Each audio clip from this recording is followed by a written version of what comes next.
My name is Fatima Ahmed. I'm from Ilorin, Kwara State. I studied chemistry from the University of Ilorin. Now I'm a woman in tech.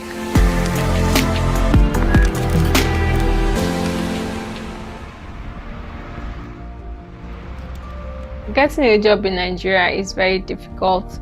After my National Youth Service program, I was at home for like 5 to 6 months, writing CVs, applying for jobs, and the highest I got was callbacks, which was very frustrating.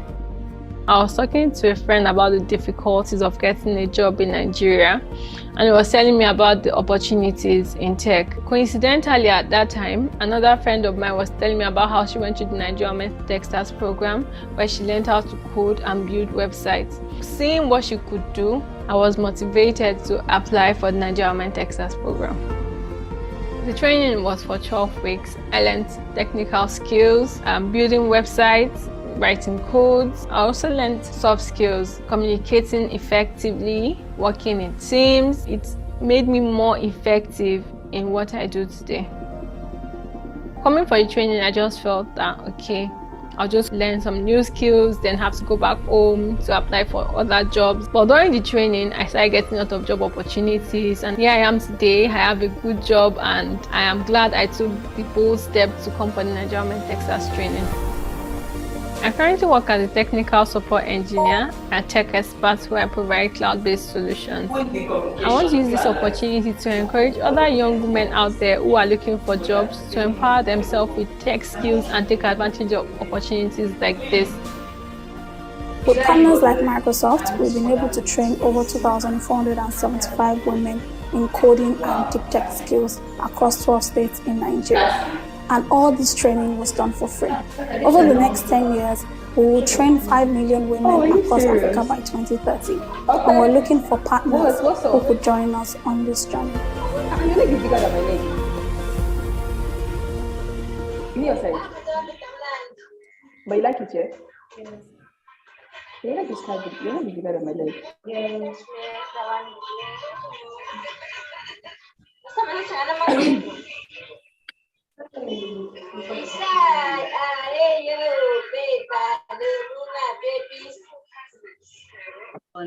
Cassie, please.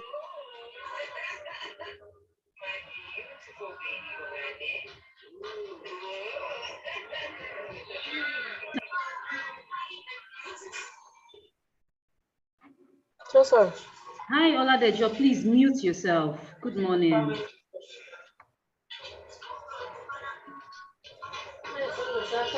Hi, Oladejo, Cynthia.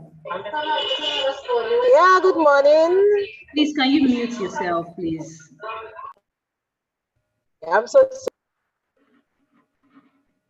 sorry. Our third solution today is called Women Techsters, and Deborah Oladepo from Nigeria is the leader of Women Techsters.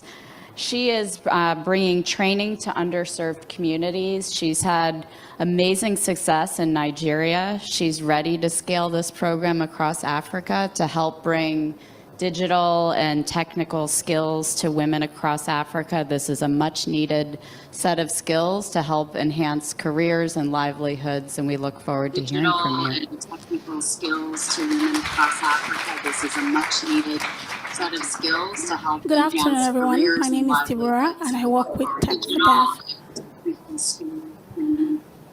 So I'd like to tell you a story about a young lady called Fatima Ahmed.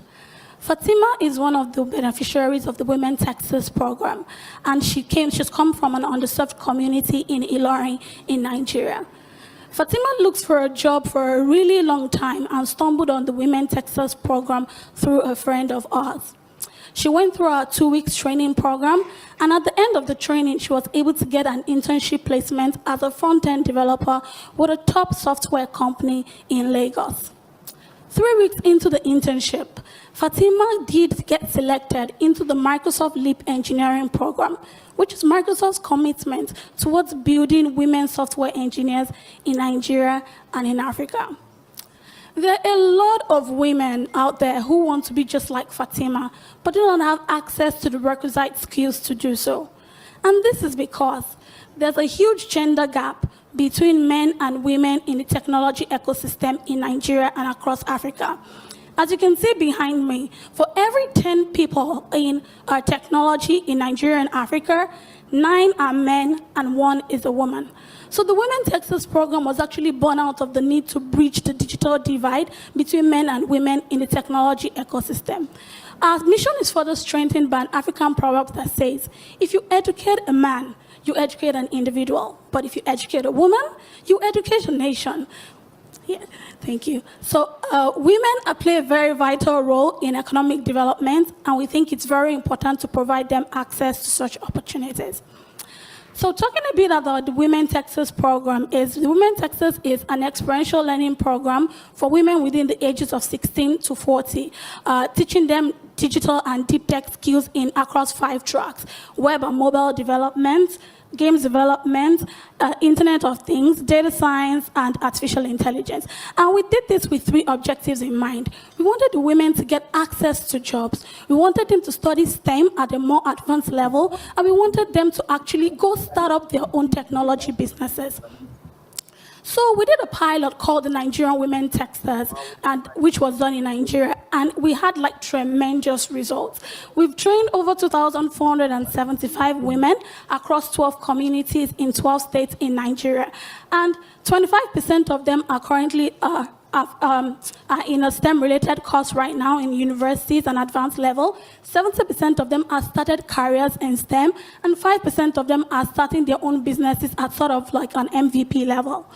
Here are some of the partners that made this possible for us: Microsoft, GIZ, and some of the state governments in Nigeria. And so I know the big question in people's minds are, how many more Fatimas can we train? Are there job opportunities for them out there?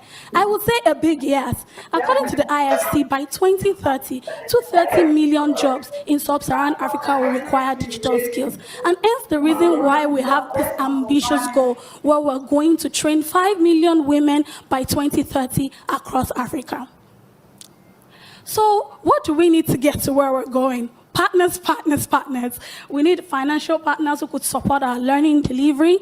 We need technology and infrastructure partners such as partners with connectivity that could provide us innovation hubs, corporate partners, and among others. And we also need learning delivery partners that could help us strengthen our curriculum and provide some sort of mentorship for our women.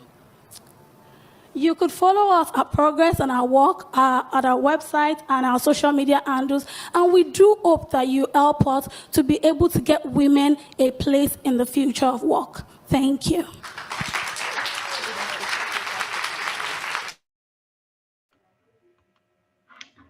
Okay, good morning, everyone. I hope you're all excited to be here today. Welcome to the orientation session for the Cohort 2.7 under the Women Techsters Initiative. My name is Olabisi Etuk. I'm the Programs Associate at Tech4Dev, and I'll be working with you in this journey into your learning journey into the Women Techsters Cohort 2.7. We are really thrilled and excited to have you on this learning journey, and we believe that this program would be a transformative experience for you, and we are here to provide the support and guidance that you need to succeed.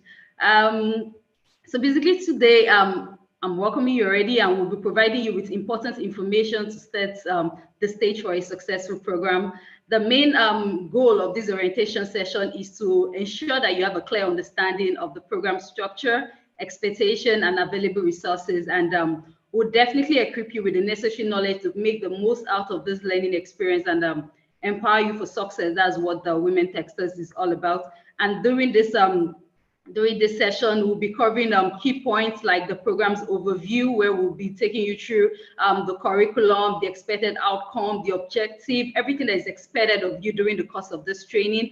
We would also be giving you important dates and deadline. That is, we'll highlight key dates, deadline, milestones that you should be aware of to stay on track throughout the course of the training, because it is very, very important that you meet some certain milestone for you to be certified at the end of the program. And we would introduce you also to various support services available to assist you during the journey, including academic support, technical support, access to resources. And I'll be walking you through important policy guidelines to ensure that you have a conducive learning environment. There would also be a Q&A, that is interactive discussion, where we would allocate time for questions. So if you have any questions that you would require answers to, you would share insights, also engage with your fellow participants.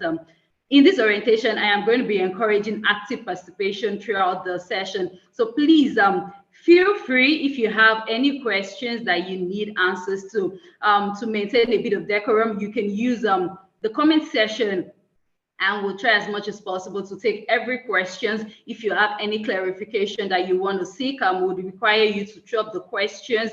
And when we get to the Q&A, or when I get to the point where I am taking comments, I'll be giving opportunity to that. Madam, And also please, if you are on the call, please kindly mute yourself so that we maintain a decorum for everyone, please. If you're on this call and you are unmuted, please, please mute yourself. Thank you. Okay, thank you very much, everyone. So that we can maintain a bit of decorum. I would, like I said, we're here to support you and make this orientation ceremony as informative and engaging as possible. And on behalf of Tech for Dev, we are really excited to embark on this learning adventure together with you. We definitely look forward to seeing you thrive throughout the course of the program. So I hope you guys have your notes and your pen to jot down necessary things that we'll be discussing in this course of the program. So during the program, we would be having different segments. I will just basically be running us through the different ones that the agenda for today before I move on to the next point in agenda. So right now I am introducing us, I'm introducing myself, introducing us to the agenda overview. Next, I would have our senior programs manager on the call. He's going to be talking about Tech for Dev, our program and our mission. Shortly after that, we have a very important guest that will be giving a keynote address. I'm not going to let the cat out of the bag yet, so I'll be introducing her very shortly after our senior programs manager. Then after, I'll be introducing my colleague, she's on the call. So we have a segment. This is a very, very exciting segment. It's called Meet the Boosters. So before we get to that segment, I will require us to actually go to the comment section. Please, let's introduce ourselves. The Women Techsters is for women across 15 African countries, but it is not limited to these 15 countries. We have women from different parts of the world registering for the Women Techsters. So you're not just going to be meeting people in class. You're not going to be meeting people from your country in class. Nigerians that are on the call, you're not just going to be meeting people from Nigeria. You're going to be meeting people from Egypt, Ghana, South Africa, Cameroon, Cote d'Ivoire, different parts of the world. So please, wherever you are joining this call from, kindly drop your name, where you're joining us from, that is your country, while the learning track you've chosen, why you've chosen the learning track, and fun facts about you. Let's get the comment section buzzing. Let's know where you're joining us from, fun facts about you, the learning track that you chose, why you chose the learning track. Then as a in my dialect, so maybe I should go first. I rightly introduced myself as Olabisi. I am the program's associate at Tech for Dev. Fun facts about me: I love reading. I love binging. I love binging. That I love watching movies. I also love eating. I love going to different, whenever there's a new restaurant out, I love going to just taste that, going to taste exciting, delicious meals. I think that's the fun fact about me. And in my dialect, when we want to greet, we say good ekara. Yes, I am from the Yoruba part of Nigeria, so we say ekara. So in your dialect, in your the country you're from, let's just welcome us in your dialect. Then after that, I'll be running you through the program expectation, outcome, housekeeping rules, and the timetable. Shortly after that, we would have the Meet the Faculty, where we'll be introducing you to your different facilitators, introducing you to the different learning track, that's giving you an insight to the learning track that you've chosen and technical skill. That will be taken also by our instructional lead at Tech for Dev, Kolawole Jolayemi. Shortly after that, we'll be introducing you to the soft skill training curriculum. this part is actually very, very important because it's a soft skill that you need. So outside of the technical skill that we'll be teaching you on, we know the importance of giving you this soft skill. It is a skill that would make or mar you in the workplace. So it is very, very important that you listen attentively when you get to this point. So aside the technical skill that you'll be getting, we would also equip you with the soft skill.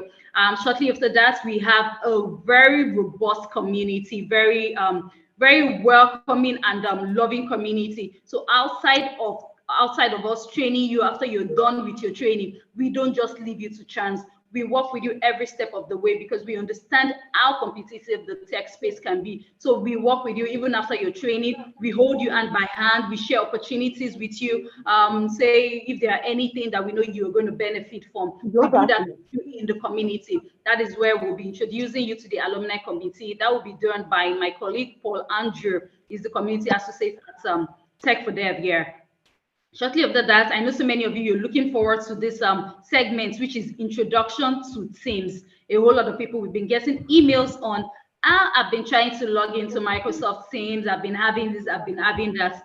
Do not worry. Once we get to this segment, you will be, our IT support lead will be shedding more light on this part. So please keep all your questions for when we get to that segment. And we'll be having a storytelling, a powerful tool in career. We know the importance of you telling your story. That will be taken by my colleague Anolua Sonia. She's the content associate at Tech for Dev.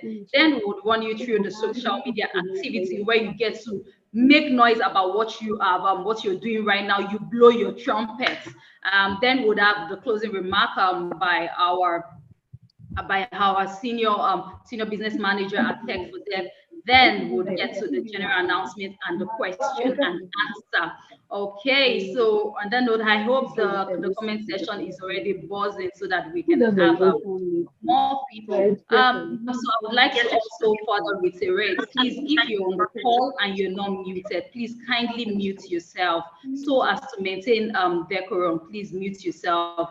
If I would have to do this again, I might have to remove the person from the call. So please, to maintain a bit of decorum so that we can listen to one another. Wherever he's talking, we can hear ourselves. So please, it is very, very important that we mute ourselves when you join the call. Thank you very much for that.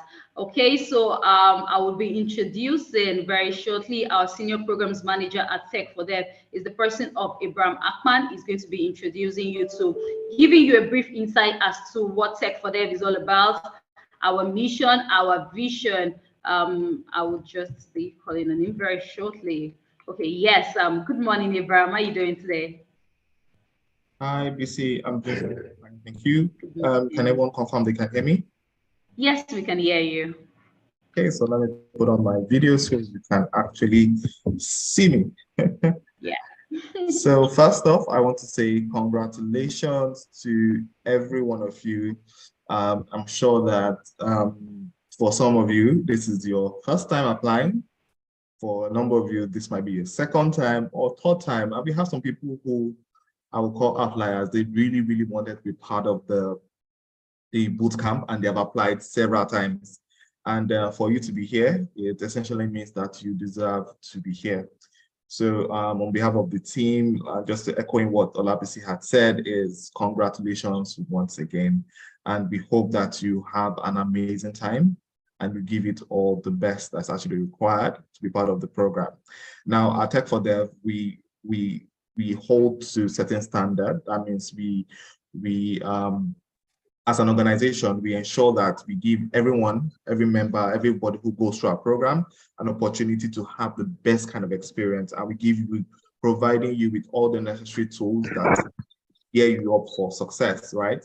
But it's very important that you take advantage of that opportunity and be the best that you can be at every single time. So my duty here today is to walk you through who we are as Tech for Dev and then why we do what we do at Tech for Dev. So I'm going to be sharing my screen right now so that I can be able to walk you through my presentation.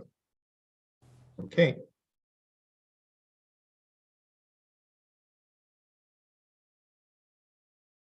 Okay, so we'll start that. So who are we at Tech for Dev? So Tech for Dev in its full form is called Technology for Social Change and Development Initiative. And let me back up a bit. The reason why we are doing this is the fact that a lot of people would go and they ask them, oh, you're in the Women Techsters Bootcamp, who is supporting the program? Oh, people will say, oh, Tech for Dev. And I say, oh, tell us more about Tech for Dev. And people are like, I don't really know, I'm just part of the program. So my goal here, and I'm sure that so that BC will be able to give me a pass mark, is whenever we ask you, if we have to ask you later in the program about Tech for Dev, you'll be able to give us the right response. Okay, so Tech for Dev in full form is called Technology for Social Change and Development Initiative. And we're a nonprofit that was set up in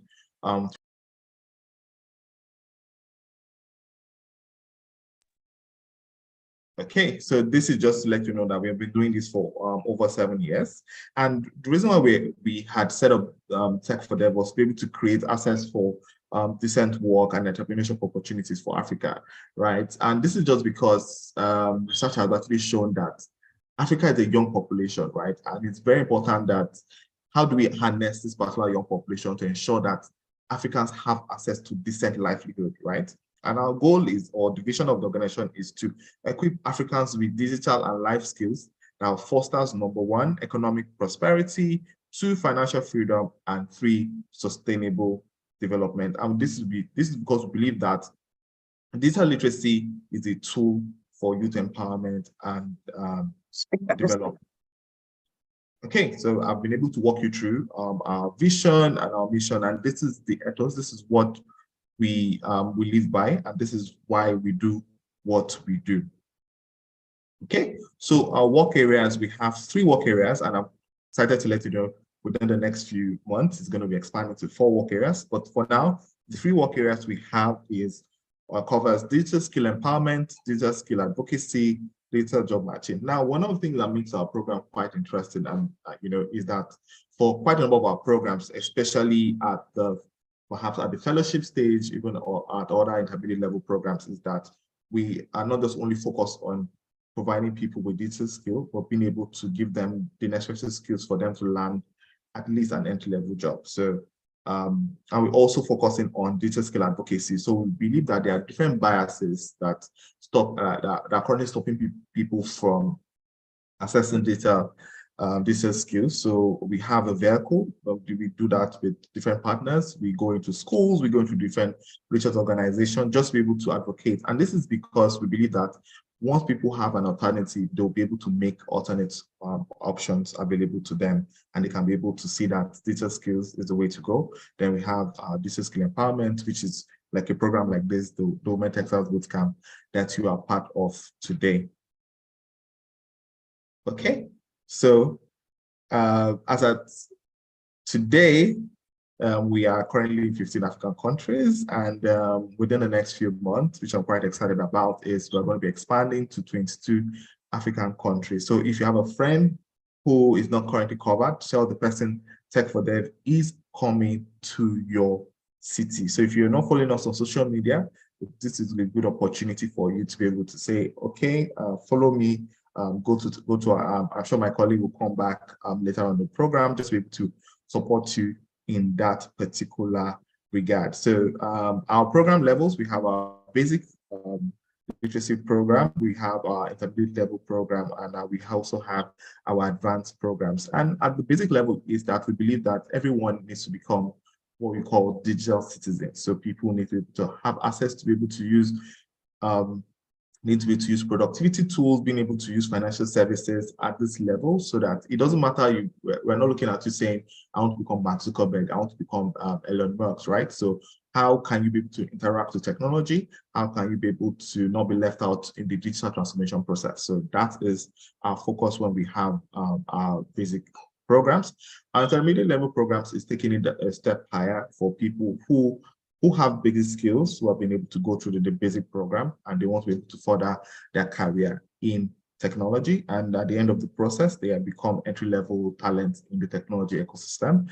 Our advanced program are people who already have the intermediate level skills, but are looking to be able to enhance their capacity to be able to become mid-level engineers. So those are like the 3 levels of programs that we currently have at Tech for Dev. And yeah, so those are like our 3 programs. And if you want to be able to know more about the programs that we do, example is Women Techsters program, the initiative that you're currently part of. We have other programs that we run as an organization. I don't want to bore you. You can go to our social media pages, and then you'll be able to be abreast about the programs that we currently run. But yeah, so this is who we are at Tech for Dev. This is why we do what we do. And we are quite excited to be with you within the next 1 month on this journey to become a Women Techster Booster at the end of the day. So congratulations once again. And I can't wait to see you at your graduation ceremony. Yes, so thank you. Over to you, Olabisi, or if anyone has a question, I can maybe answer 1 or 2 questions. Maybe not about not about the program itself, but if you want maybe clarity on what I just said. Hey, thank you very much, Ibrahim. So I'm waiting in the comment session. Do we have any questions for our senior programs manager before we move along? Sorry, please, I'm going to reiterate again. If you're on the call and you are not muted, please kindly mute yourself.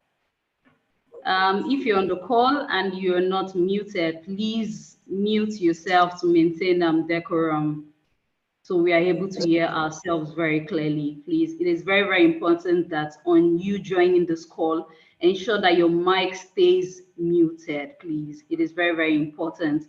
Okay, so I would be, let me just look through the comment section to see if we have any questions for Abraham.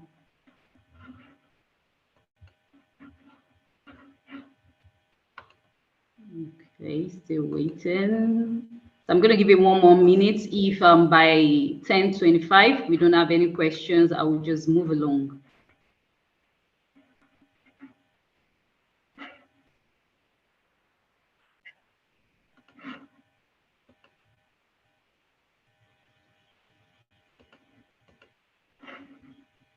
Okay, so I guess I did a good job. So if you don't have questions. I think someone actually is asking, what level of program is Women Techsters? Intermediate or N3 or advanced? Okay, so I know the Women Techsters Bootcamp is an intermediate level program, but I'm more at the beginner stage. But yeah, intermediate level program. Okay. Thank you very much. Thank you very much, Ibrahim. Okay, so I'll just be moving very swiftly to the next one. Before I call on our guest speaker, she's already on the call. I'm going to be introducing her very shortly. She's the person of Oluwaferomi Olabi. She is a trained instructional designer, certified design thinker, gamification, team building, and learning and development expert with extensive experience in talent management and development, project management, business partnering, employee engagement, change management, business transformation, learning and development, and corporate communication. She is the current Vice Chancellor of Purple Academy, the corporate university that drives learning and development at Wema Bank and Alat. She has brought on board several innovations that has transformed the learning experience for our staff and customers, and is a leading professional in learning innovation. Oluwaferomi gained valuable talent management and development experience during her time with First Bank of Nigeria Limited. She also has extensive facilitation experience with a bias for team building, design thinking, creative thinking, and problem solving, leadership development, soft skills, and customer experience management. She has led learning, talent management and development, innovation, research, people management, and other key roles across multi-sector organization, and has made a mark in transforming the people management and development, talent development space. I would like us to use our e-clap, our emoji to welcome on the call our very, very important guest, the person of Oluwaferomi Olabi. Good morning, Fermi. How are you doing today? Good morning. It's great to see you, Olabisi, and thank you for the warm welcome. Not sure whose profile you were reading there. Didn't sound anything like you. We're so honored to have you on the call. Thank you for honoring our invitation. Thank you. It's an honor to be here. Okay, so do I go ahead? Yes, please go ahead. Thank you to everyone who's saying hello to me, and thank you very much for the comments. It look beautiful. Thank you very much. Okay, so I have only 10 minutes with you. It's a very short period of time to talk about my entire story, but I'll try to do the best I can. Olabisi here set me up and said I'm supposed to tell you my journey into tech and what I think would inspire you. And I'm going to disappoint you because I'm not going to talk about anything technical. I'm actually just going to talk about life, because I think that most things that we achieve are not because of things that we acquire, but the people that we choose to become. So what happened? How did I end up in tech? First of all, I'm not some engineer. I did study psychology, like she said, and I'm not some technical expert. There's a microphone unmuted. If you could please just mute your microphone for me, it'd be very helpful. Hi, show me. Don't fight them all. Yes, we can hear you. Thank you very much. Okay, so my journey into tech, honestly, I think it was accidental. And when I say that it was accidental, like I said, I studied psychology. In secondary school, I was in science, commercial, and arts class. Yes, I liked to hop around because I felt I was smart enough to do it. And somehow I found myself in e-learning, and then I found myself becoming a certified design thinker, and then I found myself exploring parts of innovation. And well, now I run a corporate university and I train tech people every day. So how did I end up here? I believe that my life's journey in itself has kind of helped me arrive at this. And here's what I mean. I'll tell you 10 things that I think prepared me for where I am, and I think will help anyone thrive in tech. The first one is that I loved adventure. As a child, I used to watch circus shows, and I used to stand on top of my siblings' shoulders, and I would fall over, and I wouldn't mind doing it again. I've gone skydiving, bungee jumping, mountain climbing, 48-hour hikes. The long and short of that is I really honestly like to thrill myself. The second thing is that I didn't like school. So that's probably hard for most people to believe, but I actually honestly hated school. So all my report cards had very noisy, very distracted, very uncoordinated. And then you look at the top and you see first in class. So very contradictory too. The third is that I loved learning. So even though I didn't like school, I did very well at it. The fourth is that I'm a fixer. And when I say I'm a fixer in most things. Once I find a problem, whether it's my concern or not, I'm always looking for how to solve it. Somebody else's problem, a work problem, a technical problem. The fifth is that I've learned to fall and get up quickly and face my fears. And that's actually the part of me that says that I like adventure. So when I say I've learned to fall at work, I've learned to fail in life, but I've also learned to fall physically. And I started doing adrenaline sports as a hobby because I wanted to learn to face my fears. Because one day I told myself I wanted to be fearless as a child. And so every time I'm afraid of something, I find a way to do it as long as it's legally right. And that's what threw me off a plane this year when I went skydiving. It's pretty much what made me take a 48-hour walk. Don't do it. You'll be hungry and tired. The next one is that I like change. And I believe that change can be anywhere, so I can be anywhere. The seventh is that I like to build and I like to create things. And the eighth is that I like to think. I hope, if you could mute your microphone, please, I'd really appreciate it. The ninth is that I like to do things. I actually like to work, or I just like to find myself not being idle. The 10th is that I believe anything, absolutely anything is possible.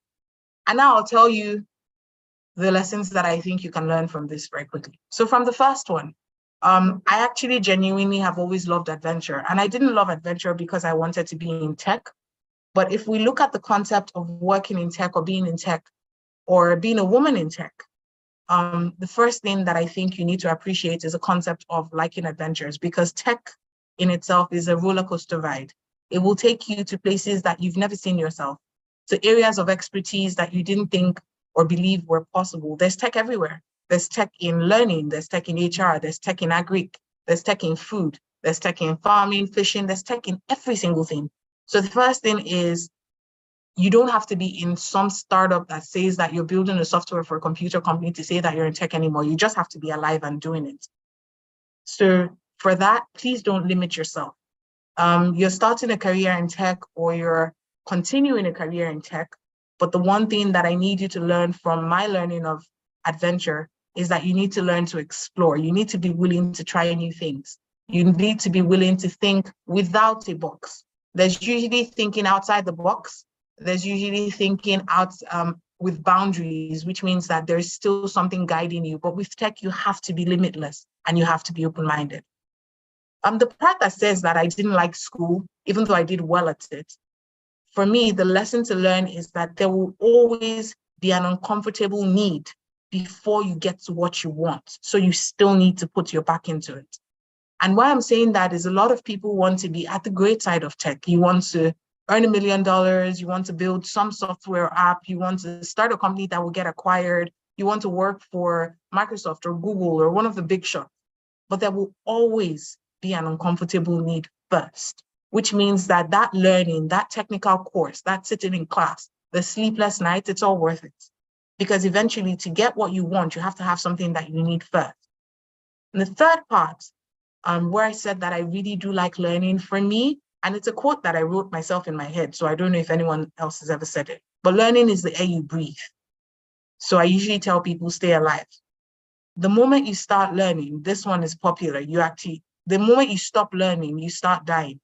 To thrive in tech, it's about change, it's about continuous improvement, it's about iteration, it's about growth, it's about disruption. So if you want to survive, you actually need to enjoy learning, whether it's formal, whether it's informal, whether it's social. You need to find something every day, and you need to learn from as faintly as taking a walk down the road to as large as sitting in class and doing 5 sleepless nights because you want to do something better. From the part about learning to become a fixer, I'm a fixer because that's who I am. But I've actually learned that it's helped me succeed through my career because I like to solve problems. And the reason that we all work or we all grow or we all have something to do is because the world is full of problems to solve. And tech in itself solves problems every day. However, today, I usually tell people that tech is actually making the world better and worse at the same time. So my plea to you is that as you become a tech person, please be the good guy, be the good superhero, be the good cop, and find great problems that you can solve the right way, as opposed to destroying the world with a tool that can make it better. And the next thing is learning to fall and get up quickly. I usually would say that you should fail fast, fail often, and fail quickly. And if you think that you have to try something once and get it right, you're not ready to thrive in tech, because it's about failing every day and being able to do something differently the next day without giving up and without losing hope. Because tech is as quickly as that. You will never get it one time, perfectly.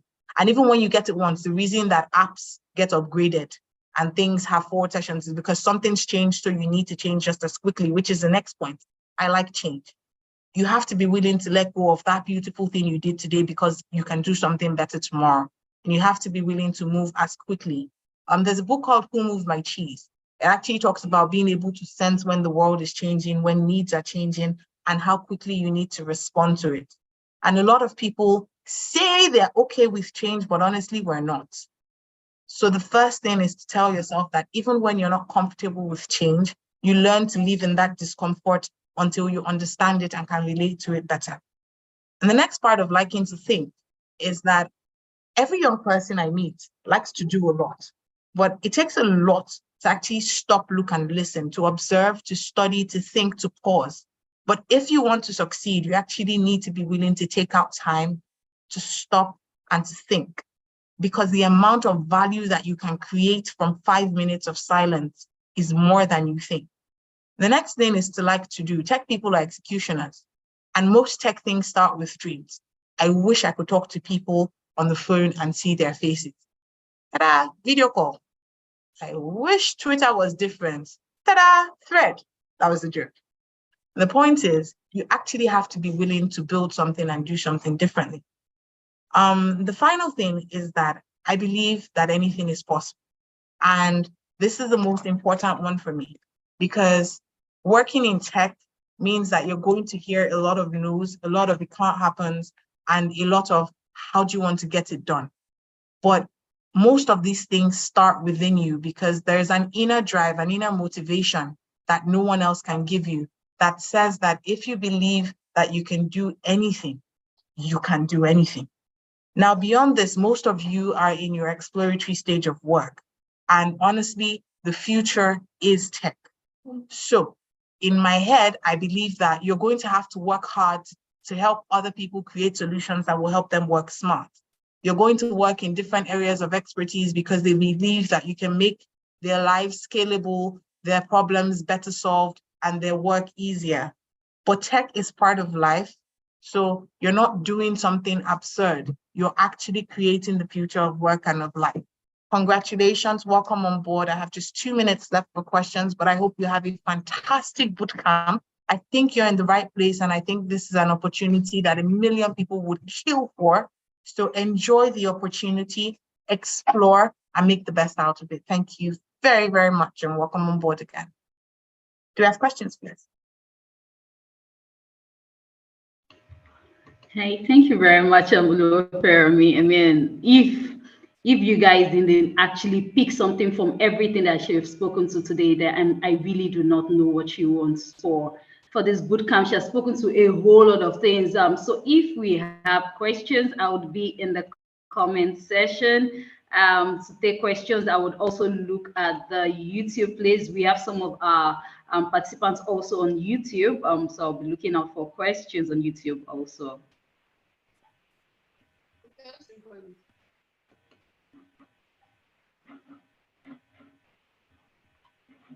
So I see that Christiana says, your question is to use tech to solve public health issues in Nigeria. Where can you start from and what advice can you give me? In my head, I would start by saying that make your problem a bit smaller.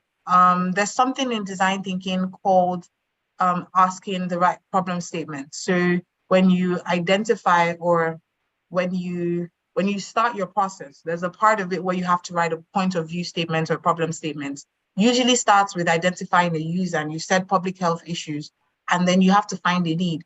What's the problem with public health issues? And then from that, you can get insights. But then the other place that I think you need to start from is that uncomfortable part where you have to find what you need before what you want. Learn tech first, because you can only solve the issues when you actually know what you do, when you know the technical part of work. So bear in mind that you do have to find a particular area, because public health issues is so broad, you'll never be able to find one place if you don't focus on something. So start with one thing and then you can go along the way. Okay, I'm trying to look through the YouTube comment section also if we have questions. Okay, so someone is asking, Favor Lawal says, what advice can you give on how to merge tech and HR? Oh, that's beautiful. Well, welcome to the HR space, if that's really where you want to play. Tech is HR. So HR in itself doesn't function without an HIRS anymore. So that's the first part to say that everybody does have some app controlling their work. But it depends on what part of HR you would like to specialize in. There's tech for recruitment, there's tech for organizational development, there's tech for learning, which is e-learning design. So that's some element of gamification, coding, building software. There's tech for data, there's tech for business partnering. So depending on what space you think you want to play in tech, there's always a space for you in HR. But I would suggest that while you're learning tech, if you want to learn HR, then take an HR certification on the side. Okay, so someone has a compliment for you. Actually, Modara Yetunde says, thank you, Oluwafermi, for this amazing motivation. Then JB Ronnie says, is there anything like tech law? Because I'm a law undergraduate. Yes, there is. There's something like tech law. So when I say there's tech law, first of all, they're the startup people that now create scalable legal solutions. So platforms connecting lawyers and people, you could try looking at that. You could try building a solution to make the law more accessible to people. So I do have a friend that's the CEO of a company who basically just tries to help you know your rights. So there's an app to say they stop you on the road and it's police and you're not sure, you can access it. So depending on whether you want to play from the startup point or the perspective of being a legal officer or legal support person to a tech company, or being a tech legal support person to a legal company, there's always an opportunity for you. And yes, you can connect to my LinkedIn profile, Irene. It's Fermi Olabi. I'll just drop it in the chat group. Olabi, please, over to you. Yes. Okay, thank you. Yeah, someone else was asking here for your profile, so I'll just pick from the Zoom so that I can also drop it for them, those on the YouTube platform. There's someone is asking, what is the best way for a newbie in tech to get experience that will qualify him or her for a job? That will qualify you for a job. The best way to get experience, honestly, you might not like it, especially because young people really like money, is to offer yourself to people. And when I say offer yourself to people, instead of paying to go to school, why don't you just offer to work for somebody who has a tech company and do 1 or 2 favors? Another thing is to sell yourself. So when I say sell yourself, create a personal profile, create a biography, and build archives, try out solutions, build stuff, and share your stuff with people on social media, because the world has gone social so that you can demonstrate experience. However, from an old person's perspective, I would say find somebody that you can learn from and help at the same time for complementary, and you can trade off. Even if they can't give you money, they can give you something else. So you can build your skill in a credible place, and eventually the experience will speak for you. Okay, Ukaria, please kindly mute yourself. Find some questions. Just a minute, Fermi. Let me just try to mute Ukaria so that we can move ahead with the questions. I'm just trying to also mute. Okay. So I have one question. Yes, someone, okay, Kutsi Ene is saying, thank you so much for gracing us with your time and presence. For some of us trying to transition from financial audit to cybersecurity, vulnerability assessment, penetration testing, what's your advice? So my advice is, if you're trying to, you said transition from audit into cybersecurity, right? Yes. So there are a lot of courses on platforms. Utiva is one of such platforms. So there's Utiva, there's several places, and I believe you're already in a bootcamp that will give you all the skills that you need. But the reason I'm mentioning those platforms is you can always have MOOCs, massive open online courses, to support your learning and pick up 1 or 2 skills whilst you're doing that. And depending on your age, you can actually easily just transition into a tech program for graduates that will onboard you into cybersecurity directly.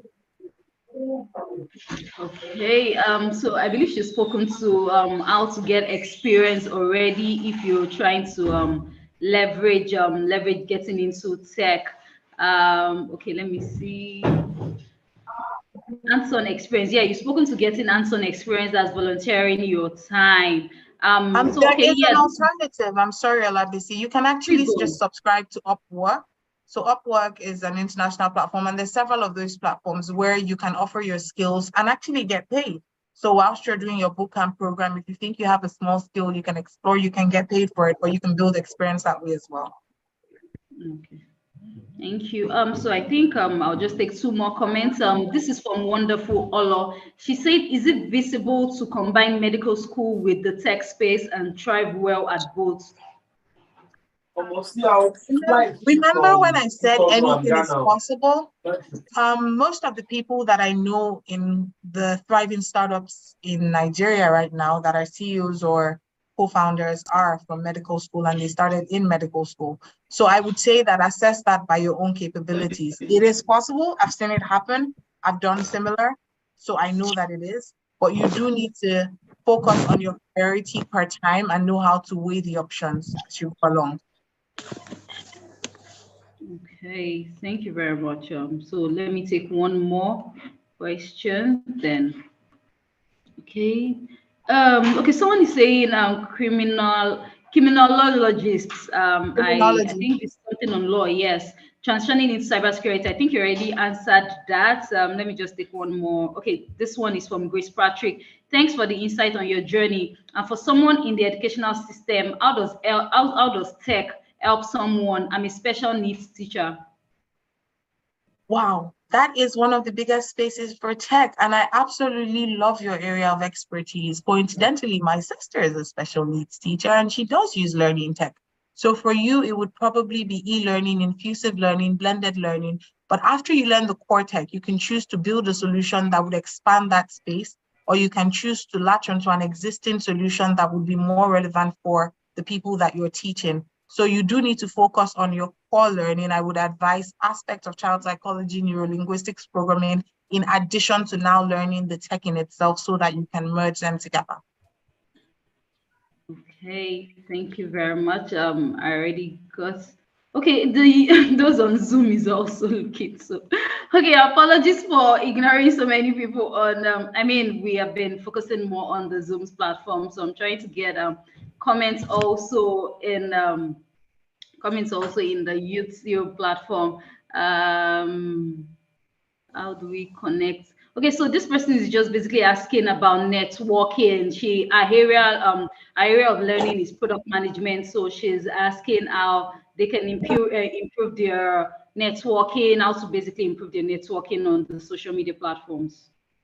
Okay, so networking on social media. I usually would say that if you want to improve yourself on social media, I'm not necessarily great at it, even though I teach it and I know how to do it. I can just be lazy at it because it's not my priority.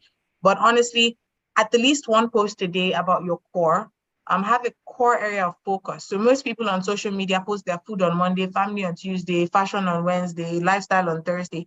If this is what you want to focus on right now in the immediate term, then focus on demonstrating yourself as a product manager in everything that you do without necessarily putting on content that you don't want to communicate. And why I'm saying that is when people see consistency, then they start to know you for something in particular. Beyond that, I see that there's a Cassie also asking to transition from economics to product management. Product management is a huge, broad space. Start with a little idea, explore, play with something that is natural to you and put it out there. And when I say play with something that's natural, you can actually pick up a random product, an actual physical product, not a tech one. And then you can try to create ideas around it and just share your ideas. You never know who would like it and buy it. But then whilst you do that, learn design thinking. I'm pretty certain the bootcamp will teach you elements of that. Otherwise, it's something that is also on any massive open online course, because it's a fantastic way to tease in the learning, merge everything that you have, and then move gradually. And then once again, volunteer your services. Always a great way to learn because there's no pressure either ways. Okay, I think that's about, yes, I think that's about the questions that we have. Most of the questions that have been asked have already been answered by you. Thank you very, very much. I mean, we truly appreciate the time spent with us, and we hope to welcome you once again in future. We would not want the relationship to stop at this. I'm sure the next subsequent cohorts also would look forward to listening to you and getting one or two nuggets about everything that has been shared so far. Thank you so much for your time. We truly, truly appreciate it. Thank you very much for having me. I had a fantastic time, and congratulations to everyone again. This is a killer opportunity. I wish somebody did this for me. So enjoy yourselves. And I look forward to meeting you through the camp or at the end of it to see that you're a much better version of yourself. Have a wonderful day, everyone.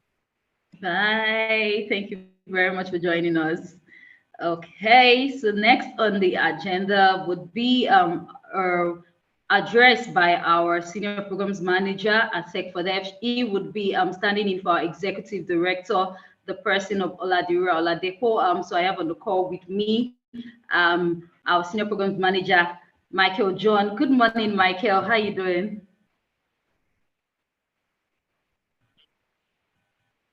Hi, Lucy. Good morning. Good morning. Zoom user, please kindly mute yourself, please. You said 6 first. I think I want to do it. Please, can you mute yourself, please? On joining the call, I would want to reiterate, please, if you're joining the call, kindly mute yourself. I wouldn't want to remove you from the meeting. Please mute yourself. Thank you very much. Over to you, Michael. Thank you, Lucy. Hi, everyone. It's a pleasure to be here, and it's an honor to be standing in the place of the Executive Director, Oladura Oladepo. Before I go on to give this cohort's opening address, firstly, I would like to just give you guys some context around who I am standing in for. Unfortunately, she could not be here because of a number of things, time zone clashes and clashing schedules as well. But I don't know, Olabisi, is it possible for us to share Dura's LinkedIn so the people in the bootcamp can always connect with her and maybe an image so they can see what she looks like for those who probably haven't checked up on her. Okay, the digital media team would be doing that very shortly. So very shortly, they would share a picture and also a LinkedIn profile. So before you're done with the stage, they will draw it up. All right, great. So let me tell you guys about my boss, right? Dura. Oladura Oladipo is the executive director and co-founder at Tech for Dev. Tech for Dev stands for Technology for Social Change and Development Initiative, as I'm sure most of you are aware. We're a nonprofit, and the work that we do is to create access to decent work and entrepreneurship opportunities, and create platforms for Africans in general through digital skill empowerment and advocacy. Now, in the capacity of the executive director, Oladura has led the organization's strategy and operations, and she actively works to create improved economic livelihood for young Africans, especially in underserved communities. And she does this through the work that we do as a team. She's passionate about gender parity and improved economic outcomes and financial independence for women especially. She's an avid advocate of women participation in technology, and she is one person who will always raise her voice to say women can be part of this too. Her key goal for doing all the things that she does, she says it to us all the time, is to create prosperity pathways for women, especially in tech, and especially through the Women Techsters program. One of the reasons why the bootcamp was created the way it was is because Dura and the team sat down over a long period of time. Actually, it didn't happen overnight, and years of iteration, and said, how do we best serve women in Africa, knowing that they are at different levels, just like the people in the bootcamp today are at different levels. Some of you have jobs, some of you had a degree in tech, some of you have never been in tech. This is your first rodeo with technology. And she was like, how do we meet everyone where they are? And so the current format of the Women Techsters initiative was born. And this initiative has about 5 sub-programs. 2 of them are advocacy focused, which speak to our Open Day program, and the Tech Girls Drive. The Open Day program is basically a 1 to 2 hour event that happens monthly, where we are able to tell women about tech. So women who have never,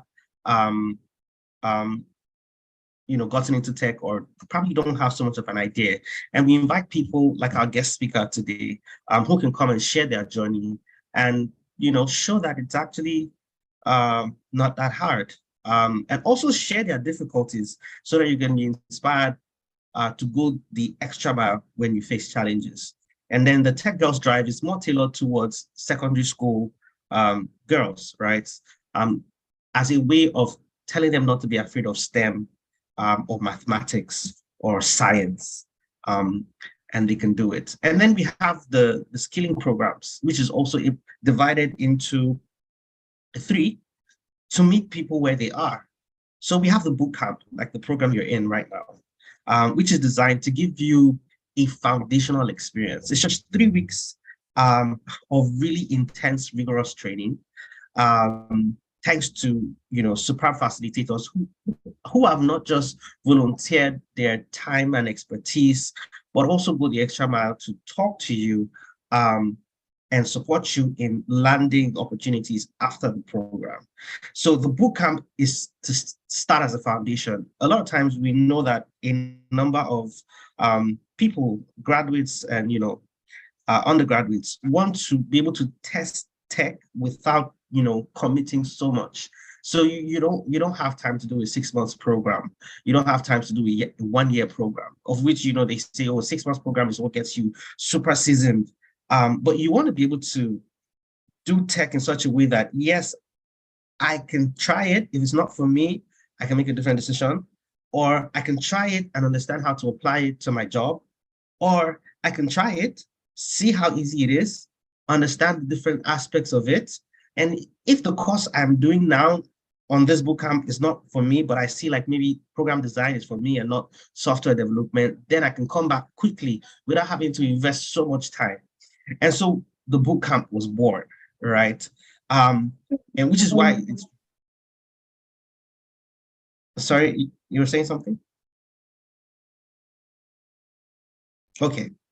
So the bootcamp was born, right? And Deborah championed this entire process with the team. And lastly, we have the fellowship program. The fellowship program is a 1 year program, 6 months of training, and 6 months of internship. And sorry, not lastly, second to the last. The last is the masterclass. Masterclass is for people who are already in tech, but needs that extra push or extra focus to specialize in what they do. So that's why they're called masterclasses. And so Oladora has, led the team on this journey to creating the Women Techsters Initiative as it is today.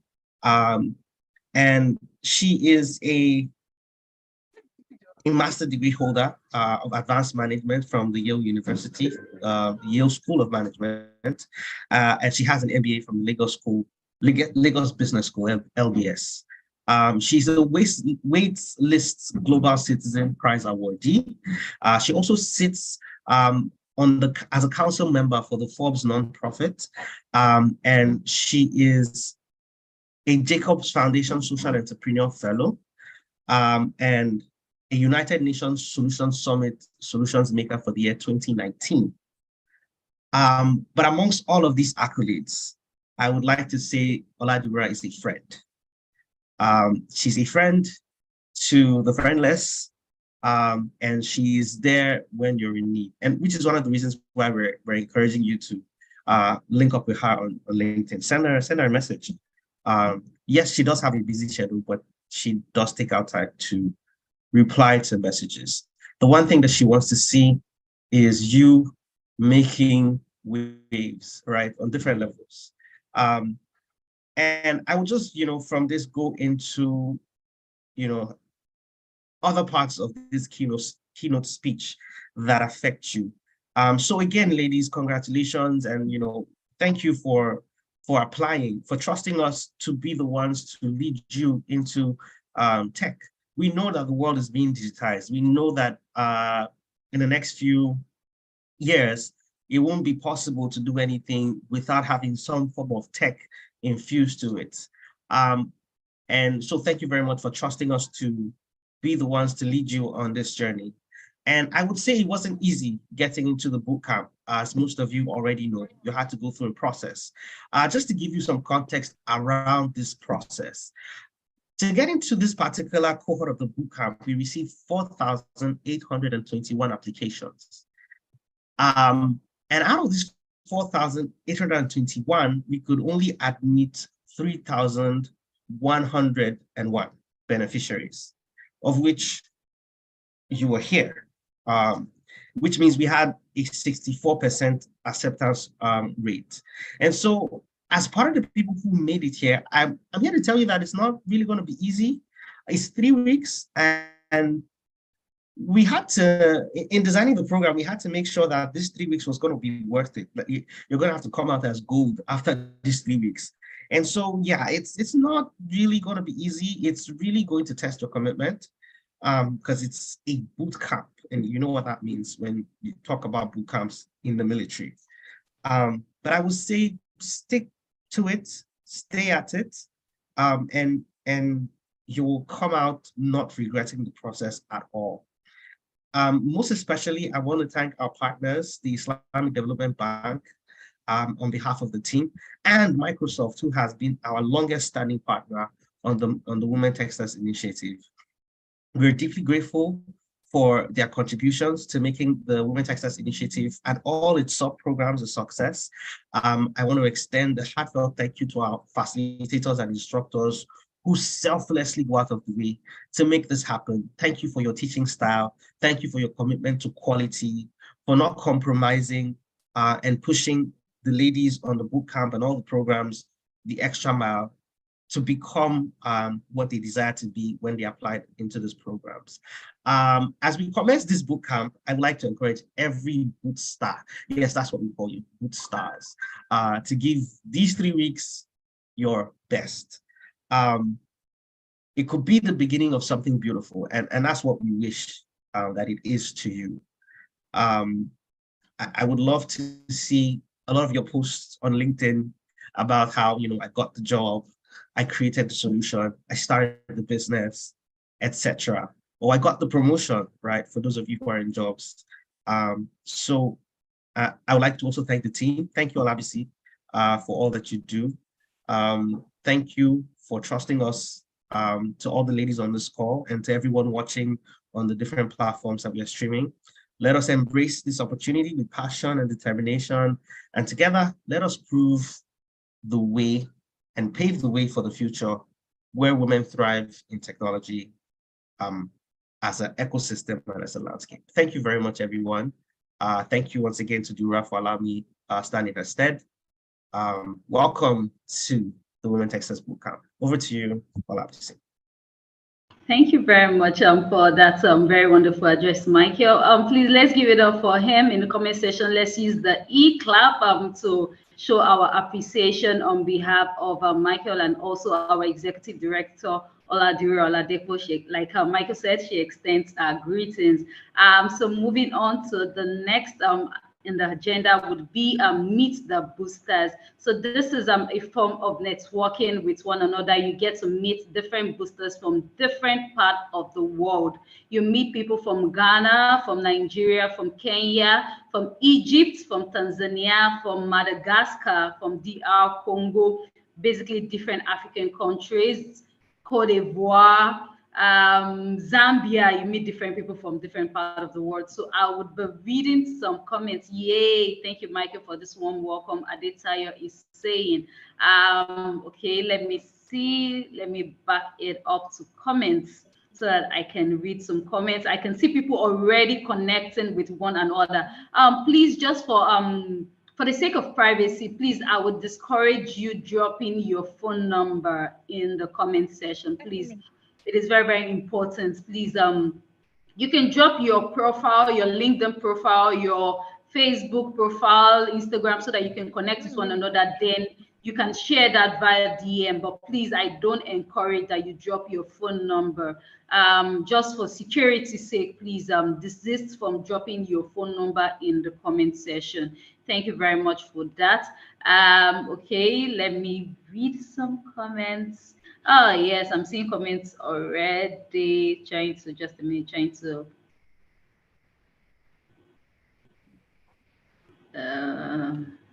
a minute, let me go to the, okay, so I'll be starting with the Zoom comments first. We have so many comments on the YouTube back in as, okay, just a minute. Oh, okay, Regine is joining us from Ogun State. She actually did not drop a learning track or fun fact about her. My name is Folashade Adeshokwe from Ibadan, Nigeria. Fun fact about me, I love exploring local food. Oh, that's great. My name is Ololade Ajiboye, joining from Lagos. I chose cybersecurity. And fun fact about me, I love food. We're all in that club together. We basically need food to survive. Irene Busa is joining us from Ghana, Akwaba. Injideka, please, can you mute yourself? Thank you.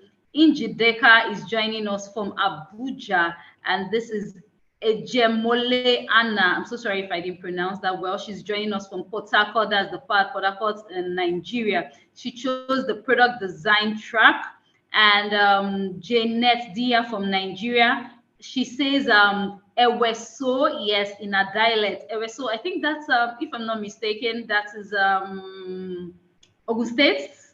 She chose data analysis in order to deliver some effectiveness in the uncommon healthcare event industry. Wow, that's so exciting, Janet. Would love to see what you come up with at the end of the training. These are the things that we look out for when we see solutions that you've built over time, or you getting internship role after the training. Bootcamp, though introductory, but it is enough to set you on the way and get you started in the tech space. Regine is dropping at a learning track now. She says she loves data analysis and she loves traveling. So I don't know if it's a thing for most of the people from Ghana. When they join in, they usually choose the data analysis learning track. As a matter of fact, one of our facilitator is actually from Ghana and is a data analysis facilitator. So I guess you're going to enjoy whichever batch you fall into anyways. Barbara says she's joining us from Ibadan and she chose, oh, Barbara, where are you? Okay, I can see. Oh yes, Barbara is joining from Ibadan. She chose the data analysis learning track. Okay, so enough of Nigeria. I'm looking for someone else outside Nigeria. So we have Winnie Sirono. She's joining from South Sudan. She loves taking pictures and she chose the data analysis track. Let me look for someone outside of Nigeria. Yes. Christiana, please, can we desist from dropping your phone numbers just for security's sake? Thank you. Okay, Hope chose product management learning track. She didn't drop where she's joining us from. I'm still in the Zoom comment session. I'll be going over to the YouTube platform shortly. Please, let's drop our comments. Let's drop more comments about where we are from. Let me see if we have more before I go back.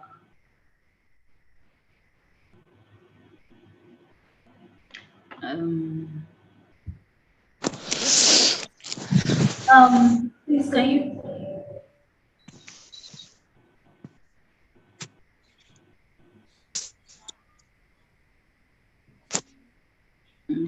Okay, let me just go over to the YouTube.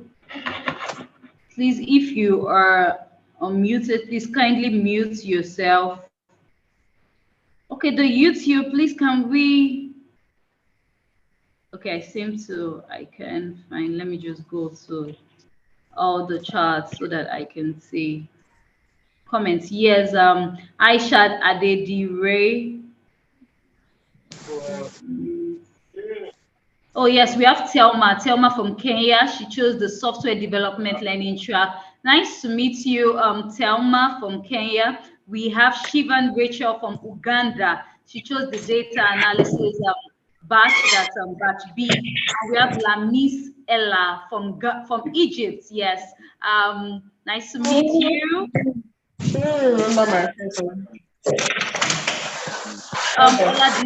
Oladiran Olushola, please, can you mute yourself, please?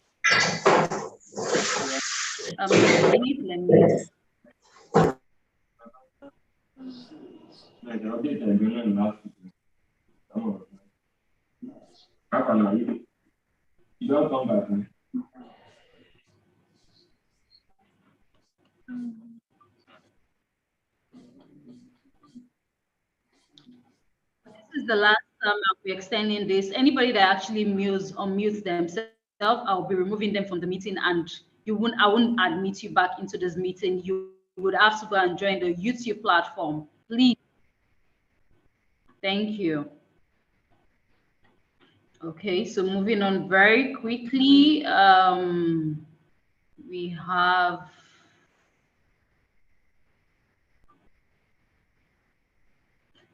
Priscilla Azilafu from Ghana. She chose the software development batch B. And we have Adeola Faloyo. She's joining in from South Africa, and she chose the data analysis Promise from Lagos chose the batch A product design. Fun fact about her, she loves working out to enhance herself and 8 house chores. Yeah, house chores can actually be very tiring, but then we have to keep clean, so we got to do what we have to do, right? Peace from Akwa Ibom. She chose the data analysis learning track.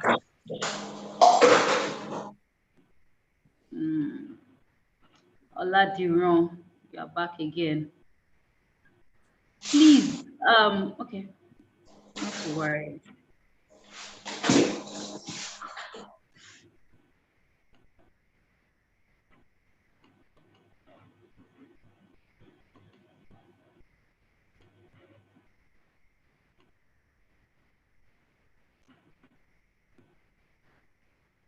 Oladiran, please, Farida,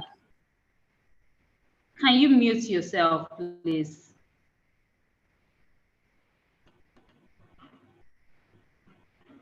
Also, Oladiran, Oluwashola.